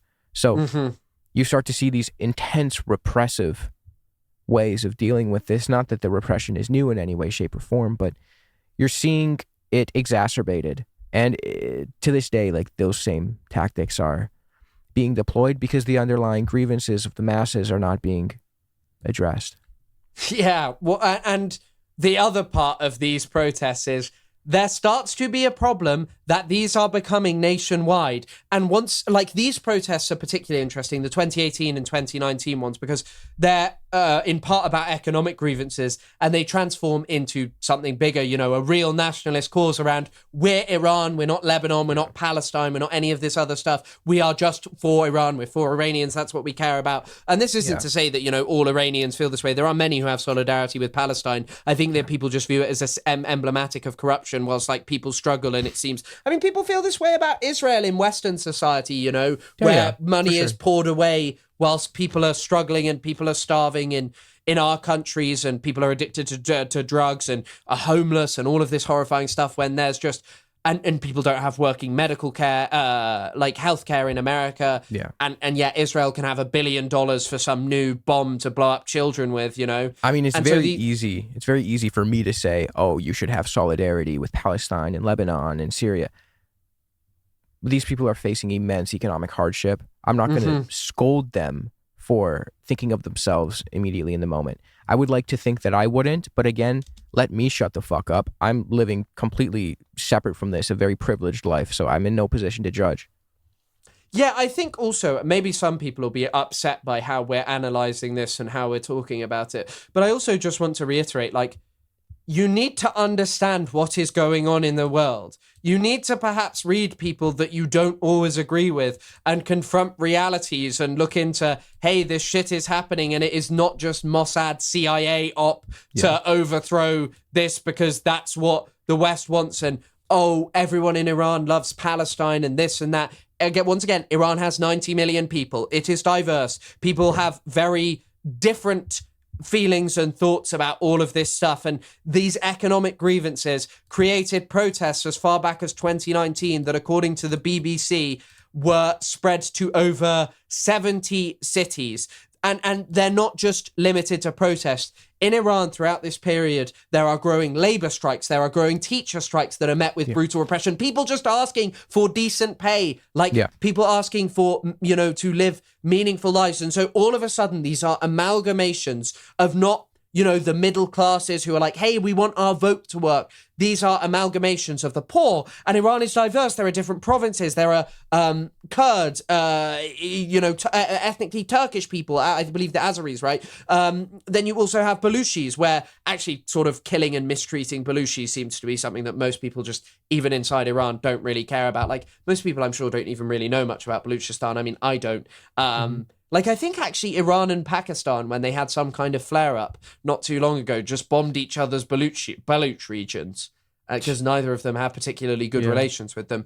But you see, like, this growing thing across the country. And if we're taking anything for now, if you look at the maps that are put out by the BBC and other people, it seems as if there is wide popular participation in these uprisings, that the grievances are, yes, they begin economically, but they are snowballing and tapping into this failure, this corruption, this lack of accountability, this lack of democracy that has been bubbling away since 1999. And the sanctions have exacerbated. They have harmed the people. They have, of course, inflame these things, but there's mismanagement and all of these things going on in a capitalist society, you know? Yeah. It's interesting. I think people were giving, was it Hassan? They were giving him shit for saying that the leftist analysis should focus heavily on rhetoric surrounding those sanctions in Iran because those are a detriment to the people. And people were giving him shit saying, well, why would you argue to get rid of the sanctions now? It's applying pressure on the regime. We're so close to getting rid of it. Again, those sanctions aid the regime. They have full monopoly power over the trade, over the borders, over the ports.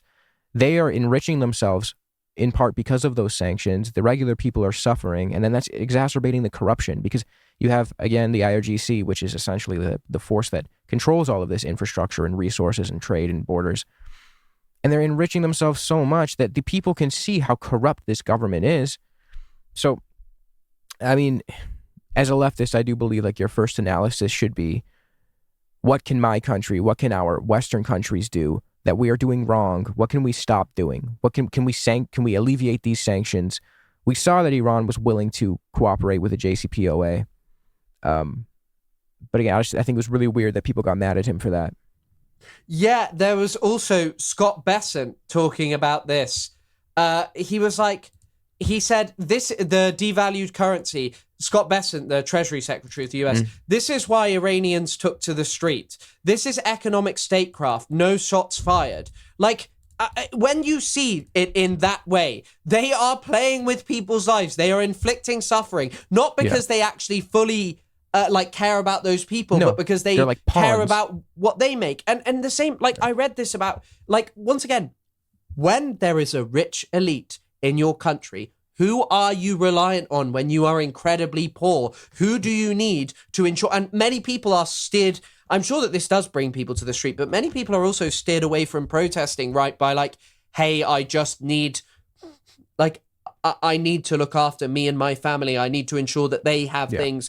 And we have these concerns in our lives and we worry about the people around us. And so like, I'm sorry. I think in some ways there's maybe an argument to be made of how it makes people reliant on the regime. Like in the case of Iraq, maybe these sanctions are making people less reliant on the regime. Just this time it'll work.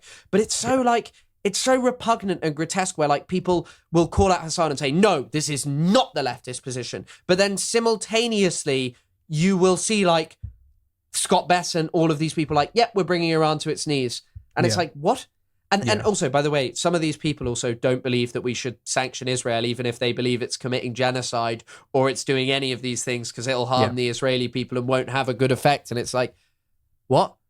Like, we already used and applied these sanctions. Like, Israel is doing genocide. Let's prevent them getting weaponry. Let's prevent them getting all of these things and acquiring unlimited guns and bombs to just massacre people, you know? Yeah, well, it's a violation of the law allowing Israel to continue acting the way it is. It's a violation in America. It's a violation of the Leahy law, which you can't supply arms or aid to a country engaging in human rights abuses, which is undeniable Israel is. Even if you're some fucking dumbass who thinks that Israel is not committing genocide, I would question your intelligence. But if you do believe that, they're still committing human rights abuses undeniably. You cannot deliver arms to a country that is committing human rights abuses. It's against your own laws. And then, of course, you can go into international law, the 49 Genocide Convention, and the stipulation that countries, signatories of it, must prevent or do what they can to prevent. They have not done anything but aid and abet Israel's genocide. Yeah.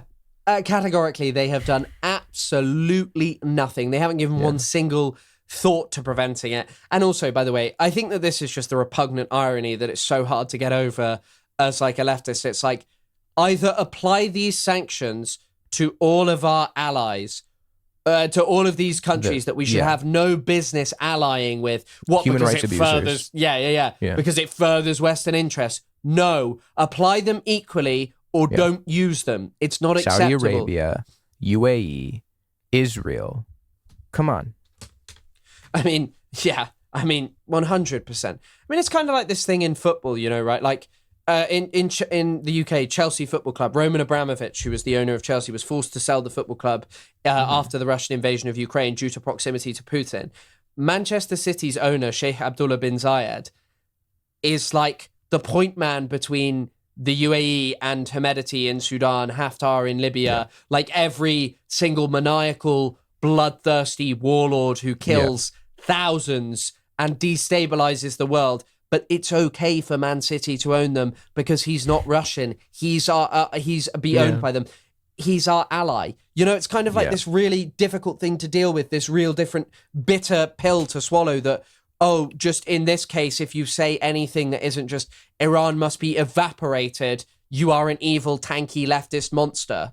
Yeah, exactly. It's so, you can never interject nuance with Iran. It's very interesting. And just to reiterate, I'm completely against sanctions across the board, right? But if we are playing fair, if we are operating within the logic, within the framework of the Americans, then throw some on Narendra Modi, throw some on Benjamin Netanyahu. But of course, that's the throw some on Keir Starmer. Yeah, honestly, just for being too woke. Yeah. But you want to touch on the Women Life Freedom protest? Real quick That's exactly. Do you want to introduce it?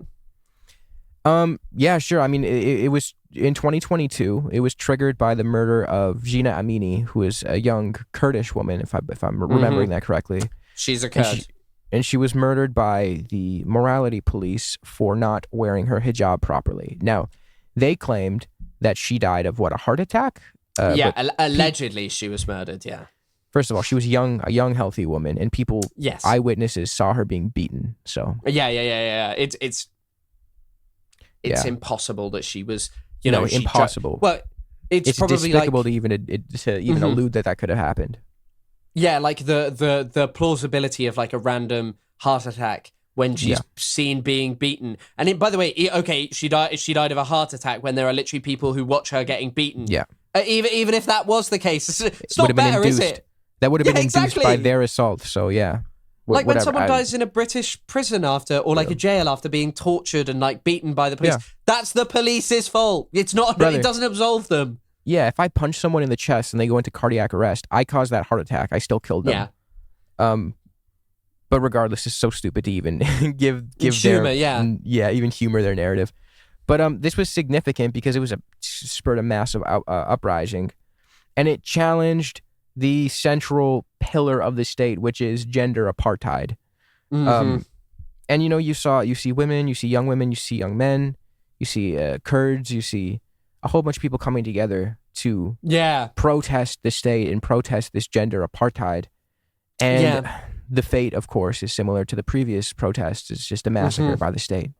Yeah, I mean, it's this it's interesting as well because it seems to me from a bit of reading that this was more leftist, that this as like a protest movement was something that was premised on challenging the Islamic Republic and its continued failure to treat women with equality, to offer women a meaningful existence. Yeah. And it encompassed people from a broad amount of regions. It was huge, actually. These were huge protests. The slogan was Zan Zendagi Azadi, which is women.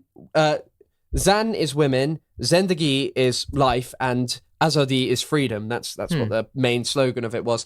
But yeah, I mean, this is what, once again, you're seeing, and this protest, by the way, is broad. It encompasses the vast majority of Iran. It is, there are strikes, there are all of these things going on and happening at the time. This in December of 2021, there had been strikes in Tehran for just teachers demanding higher wages for which they got arrested for. This is not some paragon of like a wonderful example of human rights. This is not just something that has come out of random CIA interference or even just sanctions and such. There are many people who are just like struggling in the country who are not leading the lives that they would hope for. And so they're protesting against the government. This is just a broadly popular uprising. And now today you're seeing those legacies going on. Like all of these protests have culminated in a situation today where, by the way, the Masa Amini protests didn't actually, like, the crackdown was very brutal, but the previous one, it was alleged that 1,500 people had been killed in the crackdown during the 2019 protests, excuse me. It was alleged that, although Amnesty International's report suggests about 300, but they said that there's some people they haven't been able to get verification for, but it's still, they increased in number, and then, so it depends which number you take. So, but the ones currently are allegedly hugely, hugely brutal, and seemingly from, like a certain amount of verifiable reports, the number is pretty high. Like a huge amount of protesters have been killed, and it's probably indicative of the fact of maybe a regime that is a government and like a revolution that is faltering, that is maybe reaching its end point. These questions of like women's freedom, the hijab is gone, but like women's position in society, is it fully addressed? This kind of brings us as to why we are bringing this up. Why are we going into the history and comparing it today? Which is to say that there are genuine concerns on the part of the Iranian protesters.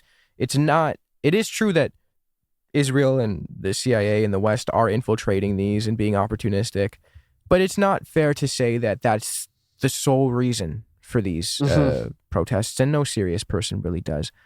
So the point that we're doing this is not to soften people up to the idea of regime change. That's the last thing either of us want, because we know what happens when, a Western-backed regime change. We know what happens when the West facilitates said regime change. You have a situation like you see in, say, Syria or in Libya. You don't want that.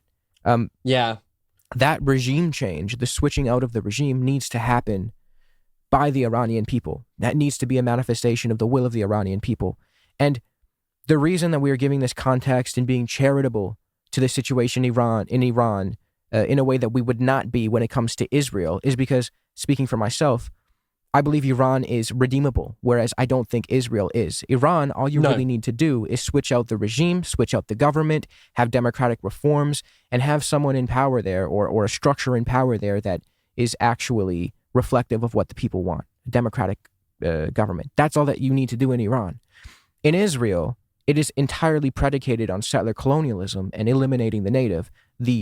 The entire point of Zionism, the allegiance to Zionism, the allegiance to having a Jewish demographic majority throughout the entirety of historical Palestine, that is irredeemable. You need to completely change that. So in Iran, you could change the government, but in Israel, if you change the right-wing government for, say, a left-wing government, they still hold this allegiance to Zionism and ethno-supremacy. So it doesn't really matter within the binary in Israel. You need to get rid of it completely. So if you had a government in Israel take power, which was anti-Zionist, did not care about upholding this racial apartheid, Jewish demographics, and you allotted equal rights to Palestinians throughout the entirety of historical Palestine, that would cease to be Israel as we understood it. So that would no longer be Israel. That would be something in its stead. Iran, you just need democratic reforms. Yeah, well, so, I mean, I guess one of the things to say is there are like also complex questions inside of Iran, but I know exactly what you're saying. I say this just to preempt the people who are going to say, well, the way that you cover Iran is you allude to the fact that there is a way out of this, but the way you cover Israel is completely revolutionary. It's something that completely needs to replace it. And there's reasons for it. Iran is not a settler colonial state predicated on a racial majority preservation. I thought you explained it amazingly. I thought that was a really nice articulation of a very important point. Like, something that I haven't even really been... Of course, I feel those things, but I hadn't really articulated this. That really extends even to other, countries that are not the greatest with human rights. So like to China, people will say, you're charitable to China, but your attitude towards Israel is tear it all down and build something new and more equitable. And there's a reason for that too. Yeah, I mean, I think what you're saying is like really poignant. Like I really do. I think that especially because Israel's question of the native is still so open. Like in the US, it's such a different context.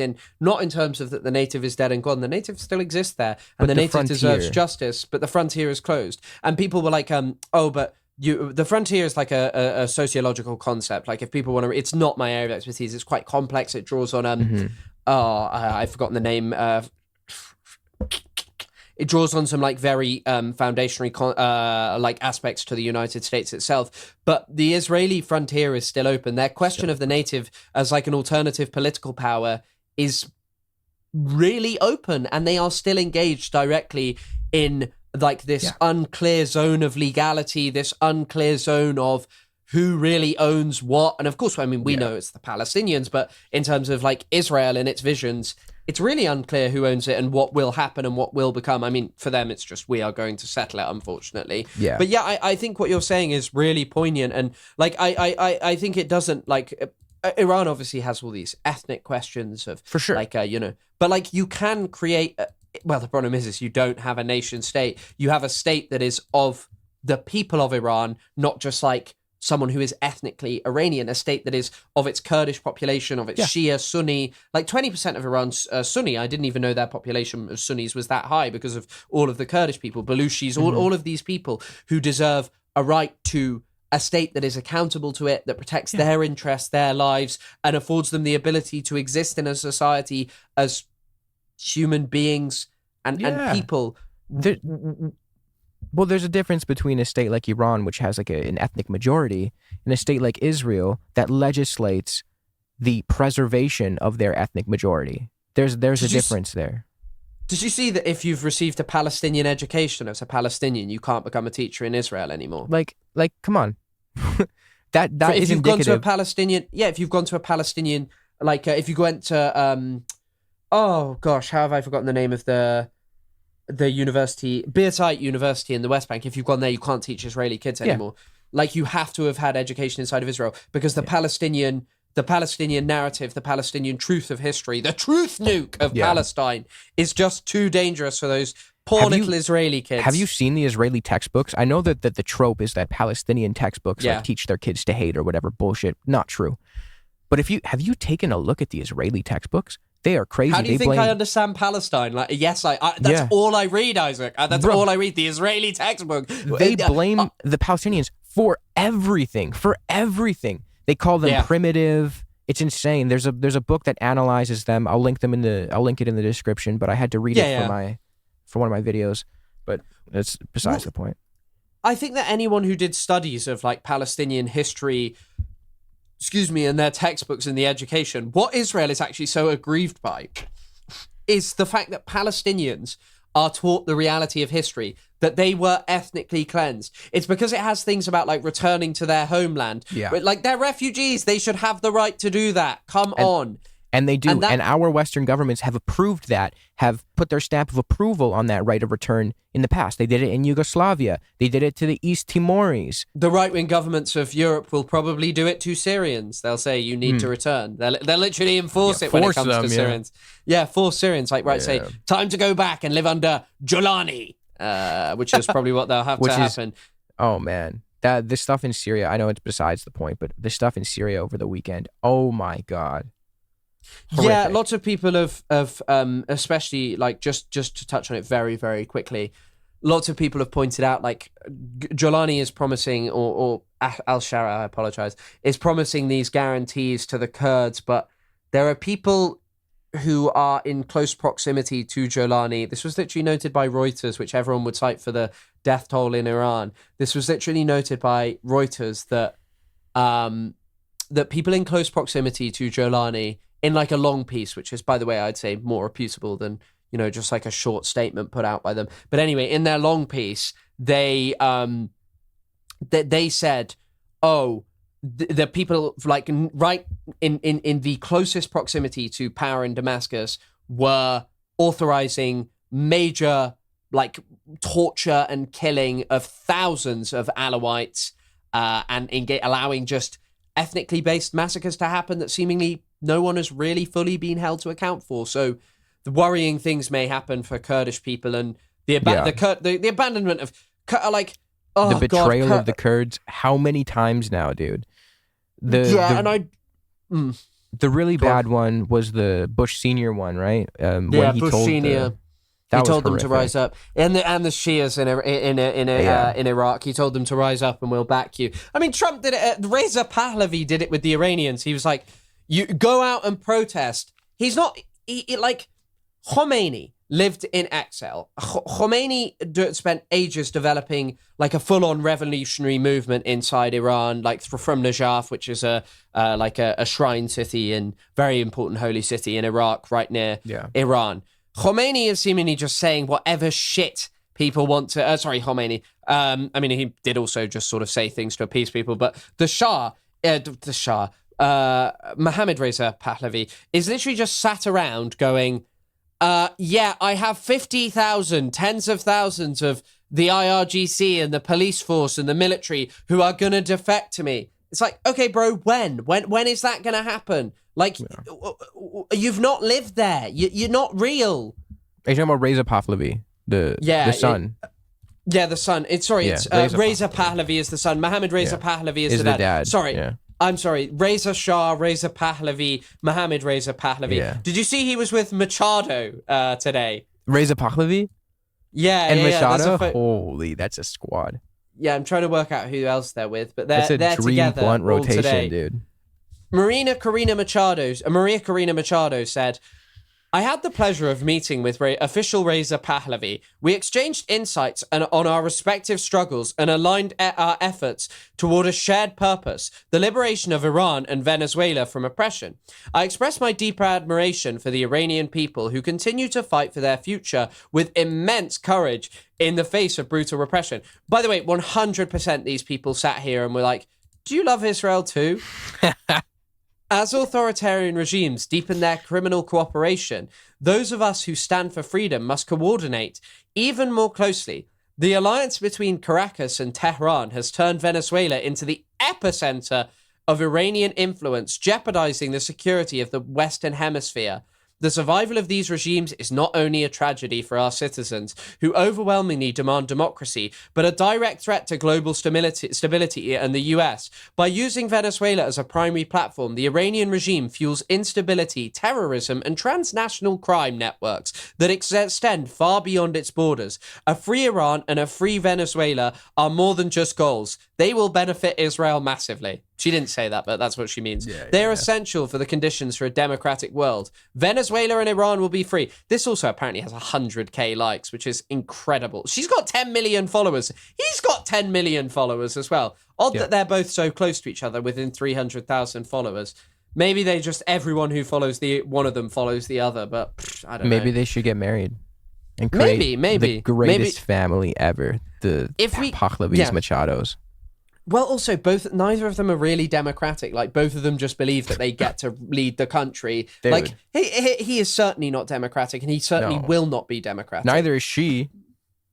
But I guess what we kind of learn by going back to Iran, what we kind of learn about by looking at the history is Iran is complex, and we can't deny that there are involvements of foreign actors who want to foment unrest. I mean, they literally publicly state it, and anyone who's like, you are an sadist, you are a Khomeinist, you are a regime supporter, you are this, you are that, is a fool, because you can literally say, hey, okay, here's Scott Bessent saying that's why we did the sanctions. You can see, like, you know, the influence campaign around the Pahlavis. You can see all of this kind of stuff. I'll post I'll post in the description the Israeli Haaretz article where they just pretty much say that Israel's involved.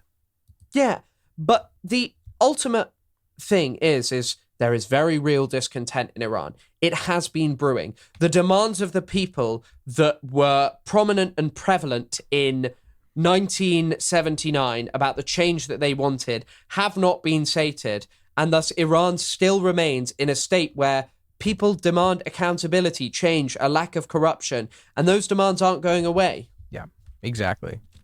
And liberation, I can't stress this enough, liberation ought to come from the Iranians, from a genuine manifestation of their grievances, and not steered by the Israelis or the Americans. The unfortunate thing is, though, is like the Gulf states, which is funny because it's by the way, if I'm tapping into one other thing I know, the Gulf states wouldn't let that happen. The Gulf states would work with they would work with all of their power to prevent a democratic Iran. Like, it's really important, and I think that this is precluded from a lot of analysis that we see. When the Arab Spring happened, when all of these countries like Egypt, a majorly powerful country that once upon a time the US would have policed and ensured that the dictator stayed in power, that the change went the way that they expected. They didn't. They backed off. And so the UAE and Saudi Arabia were kind of like, oh shit, we're not letting this go this way. Now, the two of them have genuinely drifted. It's not wish casting or like hopium to think that there's a current change going on in the Middle East. However, Saudi Arabia, Turkey, and its alliance are not interested in a democratic Iran. It's questionable whether democracy will ever emerge in Syria. I don't know when they plan elections, and I don't know if they will even sort of have elections. Who knows? It remains to be seen. But the problem for these Gulf countries is basically we cannot have a major democracy of Shiites, especially for Saudi Arabia, on our border that is democratic, that is accountable, because Saudi Arabia has a restive population of Shias, predominantly in the south, that will say, hey, we want democracy too. We deserve democracy. And so, unfortunately, I have fears, and I never want to push this opinion that change can't be made in the world where America and Israel and these Gulf counter-revolutionary forces dominate. I just have all of these fears and these kind of worries. And I think even in Iran, people worry about whether a military dictatorship will take over the country, That's the thing I do want to stress is we do see genuine uprising and protest movements in Iran, but they should be more structured, more organized, more ready. Because what happens when you topple the regime? What happens the day after when there's a power vacuum? History will tell us that you can topple a really bad guy or a really bad regime, but what ends up replacing them often has been so much worse. Like, you look at Assad, you got an Al-Qaeda guy there now. You look at Muammar Gaddafi. He's rebranded. Yeah, right. Gaddafi, he was delivering a great quality of life to a lot of people in Libya. What happened after him? Is Libya better now, or is it worse? So that's a question that should be asked too. There are Iranians who deserve democracy. Obviously, everybody does. But what happens the day after the Iranian regime falls? Are they ready? Are they organized to fill that power vacuum with an accountable democratic government? Did you know that only 25% of regime changes since the Second World War have ended in liberal democracy? Yeah. Well, I can't even think of one off the top of my head. You talk about mostly Soviet Union countries who they would say, oh, these regimes fell, and then a lot of those Soviet countries, I mean, they didn't even have democracy by the time the Soviets took over, with the exception of a few. I think like Czechoslovakia. It's some political scientists saying it, Isaac. Yeah. They're going to include those. They're going to include those. They're going to say oh, it's a change from the Soviet structure to liberal democracy. There'll also be the content. I'd assume that since the Second World War, that they might also include Germany within that. East Germany towards a unified Germany that was then democratic. Also maybe Germany itself. Thinking about other examples, Tunisia. Yeah. Tunisia was a democracy for quite a while. It's recently backslid. Egypt had so Egypt. The problem is by the way as well. So even if it looks like democracy might be established, the kind of problem is in Egypt the military took power. The people overthrew Hosni Mubarak, and they really wanted change. Hosni Mubarak was a brutally repressive dictator, and people's lives were not good there. They took over, and it's kind of expressed in the slogan: the people want the fall of the regime. Al Shab yurid as-sakat an-nizam, I think it is. The people want the fall of the regime.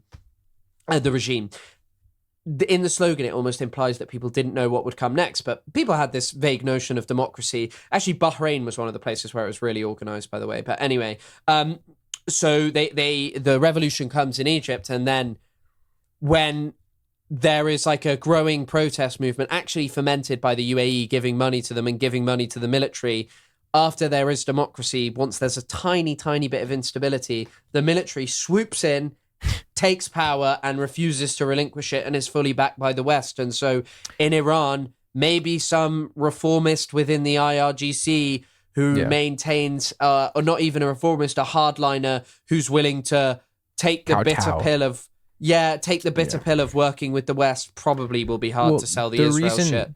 Yeah, the reason I snicker at that statistic, I don't know if it's true or not, it might be, but the reason I snicker at the idea that a certain amount of regime changes end in democracy is because I don't know whose statistic that is, because depending on who you ask, they will make the argument that Salvador Allende was a Marxist tyrant and he was replaced with Pinochet, who ushered in liberal democracy. There's actually a Hayek quote, the economist Hayek, one of the leading figures of like neoliberalism. He actually has this crazy statement, but he says that he prefers Pinochet because he's a liberal dictator. What the fuck? He goes, I prefer a liberal dictator than I can't remember what the rest of the quote is, but it's some crazy shit. I'm just trying to see if I can find where this statistic comes from. I mean, I heard Adam Tooze say it, and he was like, it's a political scientist that came up with it. People still argue that Pinochet was actually like a democratic improvement to Allende. Like my girlfriend's mother, she's down. She lives in Chile. She'll tell me that there are people who actually to this day think that that's the case. Yeah, there are people who worship Mussolini and Hitler. Yeah. I mean, we were talking about the people worshipping Hitler. All of these non-white men in America just worshipping Hitler. DEI Nazis. Yeah, the DEI Nazis. Yeah. But yeah, I guess that kind of closes our Iran segment. Yeah. What do you want to do now? Are you happy with the length of this, or do you want to? Yeah, do you want to talk about because you got clip chimped from Ethan Klein, and I wanted to ask you what the fuck happened. I didn't have time to look into it, but if you want to let me know. Well, Ethan has apologized. There'll be a little video edited by the wonderful Ethan's Basement on my channel about this because it is kind of a funny story. Oh, he apologized?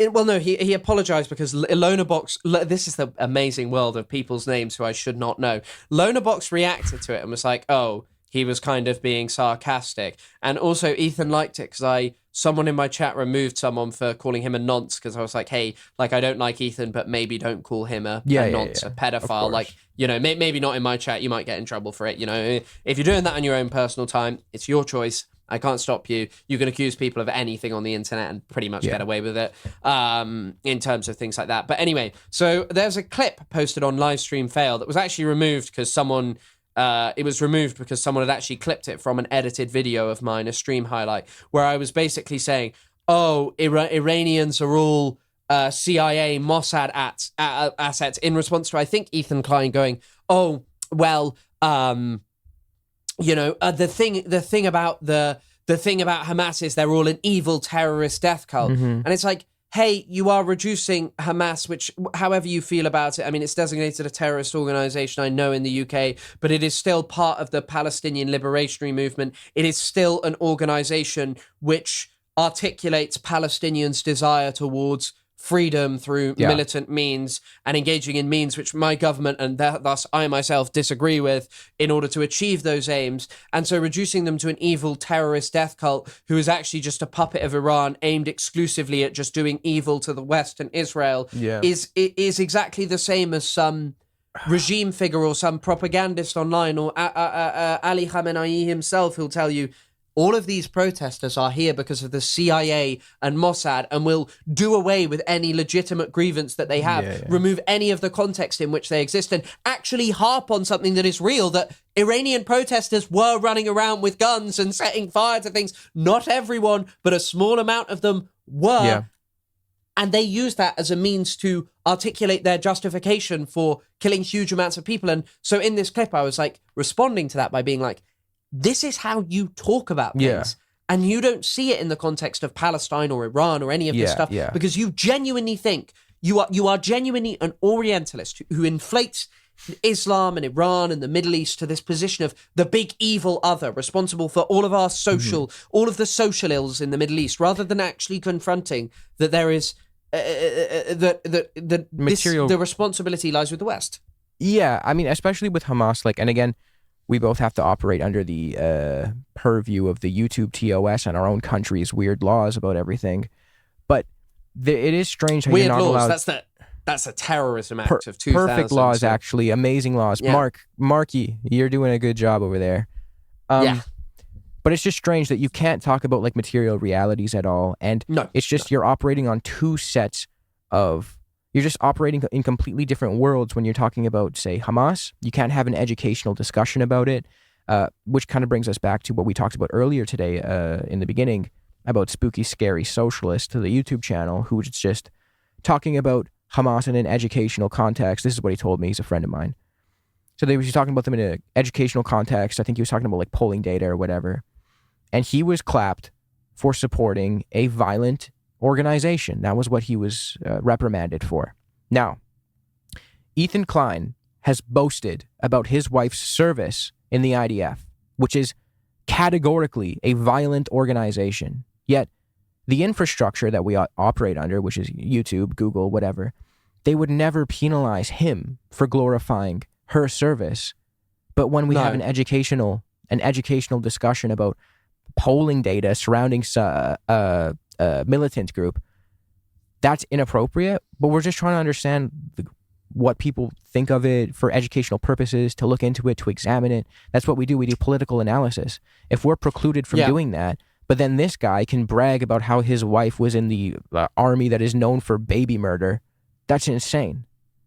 Yeah, it's also crazy, by the way, because there's I'm not sure who wrote the book, but it's called One Day, and it's also it's not actually his phrase, so I'll just sort of use it. One day, everyone will have been against this. The red one, yeah. The little red book. Is that a reference to Chairman Mao Zedong? Yeah. Taiyong, Ayong, Fong Yong, Tong Tong, Xinjiang, Ditaye, Shemao Zedong. Yeah. But no, the funny thing is this as well. I don't know if you saw this. He uploaded a video or he did this conversation with an Iranian. He was just like, yeah, I think I'm 100% pro-intervention at this point. And what would be the justification would be, okay, Iran may have killed, people really are of this belief that Iran may have killed 20,000. I've seen 52,000, but largely this is still not, like, after well over a week and a while of this being like a number being discussed, it is not being picked up. The Reuters that claimed an Iranian source to that previous protest, the 1,500, I really couldn't find much of amnesty getting near that. It's still an incredible number of people have been killed. And I actually, with the length of the internet blackout, with the and the cruelty of that mustn't be understated in of itself, and the fear that inflicts on people who live outside of Iran and such. But anyway, the level of brutality is likely very, very, very high. However, their justification would be, well, they killed people. Yeah. But yet Saddam genocided Kurds. I need to re-examine this. But yes, the Arabization campaign, which wasn't actually started by Saddam, it came from the guy who came before him. I've forgotten his name. I have forgotten his name. Yeah, and anyway, he starts this policy of Arabization, and it basically revolves around getting control over Kirkuk and other oil-producing regions, because unfortunately for the Baathists, there are a lot of Kurds in the region that has the most oil, and so what do? Yeah. They move in Arabs and they destroy and erase Kurdish history and culture. There's a very heavy culture, and it actually, by the way, is a major formative thing in my understanding of genocide in the context of, say, of the context of Palestine, because it's much more about social and cultural erasure and the destruction and the removal of history and everything. Saddam did that. Saddam didn't change his policies on the Kurds. He was repressive. He was still authoritarian. And yet you all agree to this day that it was wrong to invade Iraq. Yet today you think that maybe bombing Khamenei and killing Khamenei and maybe the elite of the IRGC will fix the problem. Do you not think that they have spent years preparing for this? Do you not think that that's what they want to and are going to do, like going to defend, like they're going to be able to extend themselves? These regimes care about staying in power and going on beyond the one guy.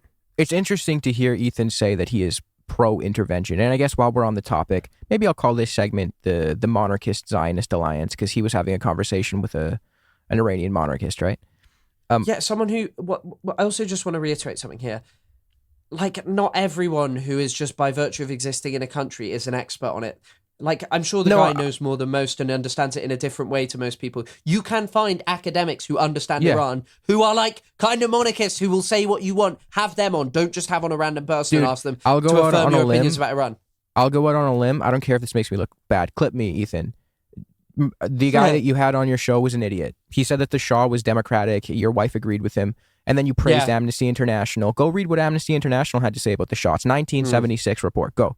But what was I going to say? What I was going to say was, it's interesting to hear that Ethan is open to intervention in the case of Iran. Now, personally, I'm anti-intervention because I don't trust the U.S. with regime change because we have something called the historical record. Didn't work in Libya, didn't work in Syria or Iraq or pretty much anywhere else. So I don't trust the U.S. with regime change. Now, if Ethan is pro-regime change in the context of Iran because of the human rights abuses, that's his prerogative. But at least be consistent. Why would you not call for a military intervention or a regime change against Israel, which is doing an actual genocide? It's just insane. It just really lays bare how. Well, okay, so we've seen a genocide, a full-blown genocide in its murderous stages for the past 2 years. And Ethan Klein, has he ever dedicated a full episode to Palestine other than the one with Ahmed Fouad al-Khatib, where he's just using like a token Zionist Palestinian? Yep. He hasn't. But then as soon as something happens with Iran, where he can deflect the blame away from Israel as being the source of instability in the Middle East and shift that blame and say that actually Iran is the source of instability in the Middle East, that is not true. Israel is. Israel is the foreign entity in the Middle East. It was created by Europeans, settled by Europeans. The laws are still preoccupied with upholding ethnic majorities. This is insane. It's an apartheid state. But again, just be consistent. If you're going to call for a regime change in Iran, call for a regime change in Israel and Saudi Arabia and UAE. It's also so funny that they find it like so repugnant. Anyone who might challenge and say, "Hey, I don't want Western imperialism to dominate my region," and like try and intervene in any capacity to try and stop and change that, and yet in the context of that they totally wholly disagree with it. But then with the West going in and bombing the Middle East to maintain a totally undemocratic, unjust, unacceptable status quo. Like they love it instantaneously. Yeah, like I said earlier, and this is direct response to him saying that Iran is the source of the evils in the Middle East. They're the source of all the evils. That's what he said.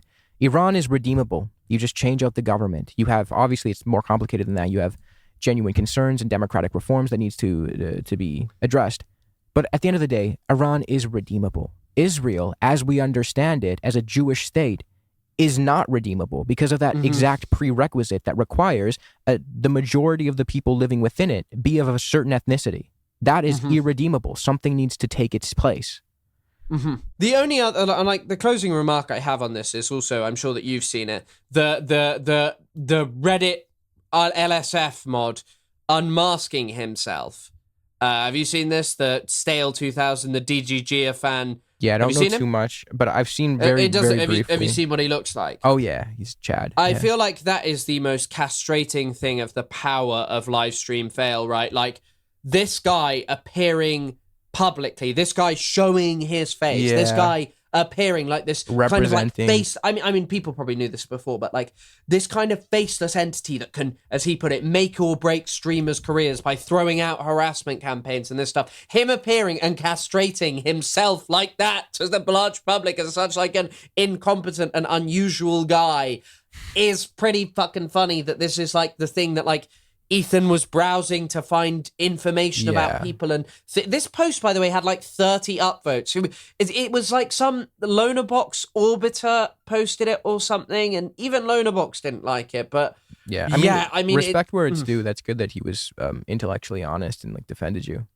He did say that there was like no credibility at all to the notion that like Iran or Mossad are involved. But I don't know if he thought that I was like saying that this is the Israel, Mossad, or America involved, but I didn't know if that was like him saying that, saying that that's the reason for the protest. When like the only thing I think you could argue in favor of is sanctions, but even then it's like there's so many reasons beyond sanctions and like corruption, like water mismanagement, and so much going on with Iran. Yeah, but I think that is where we will end this episode of No Politic Here. Amazing. Isaac, have you had fun? I had a blast. I always love talking to you. So cute all the time. Have you learned anything nice? Yeah, I learned so much. I know more now than I did 2 hours ago, and that's all that matters. And I feel like I know more, and I am glad that we have had the opportunity to talk and that we have spoken once again and put the world to rights in a very short few moments. Amazing. All right, man. Well, thanks everyone for watching our show, and we will see you next week. Yeah, we'll see you next week. No politic here.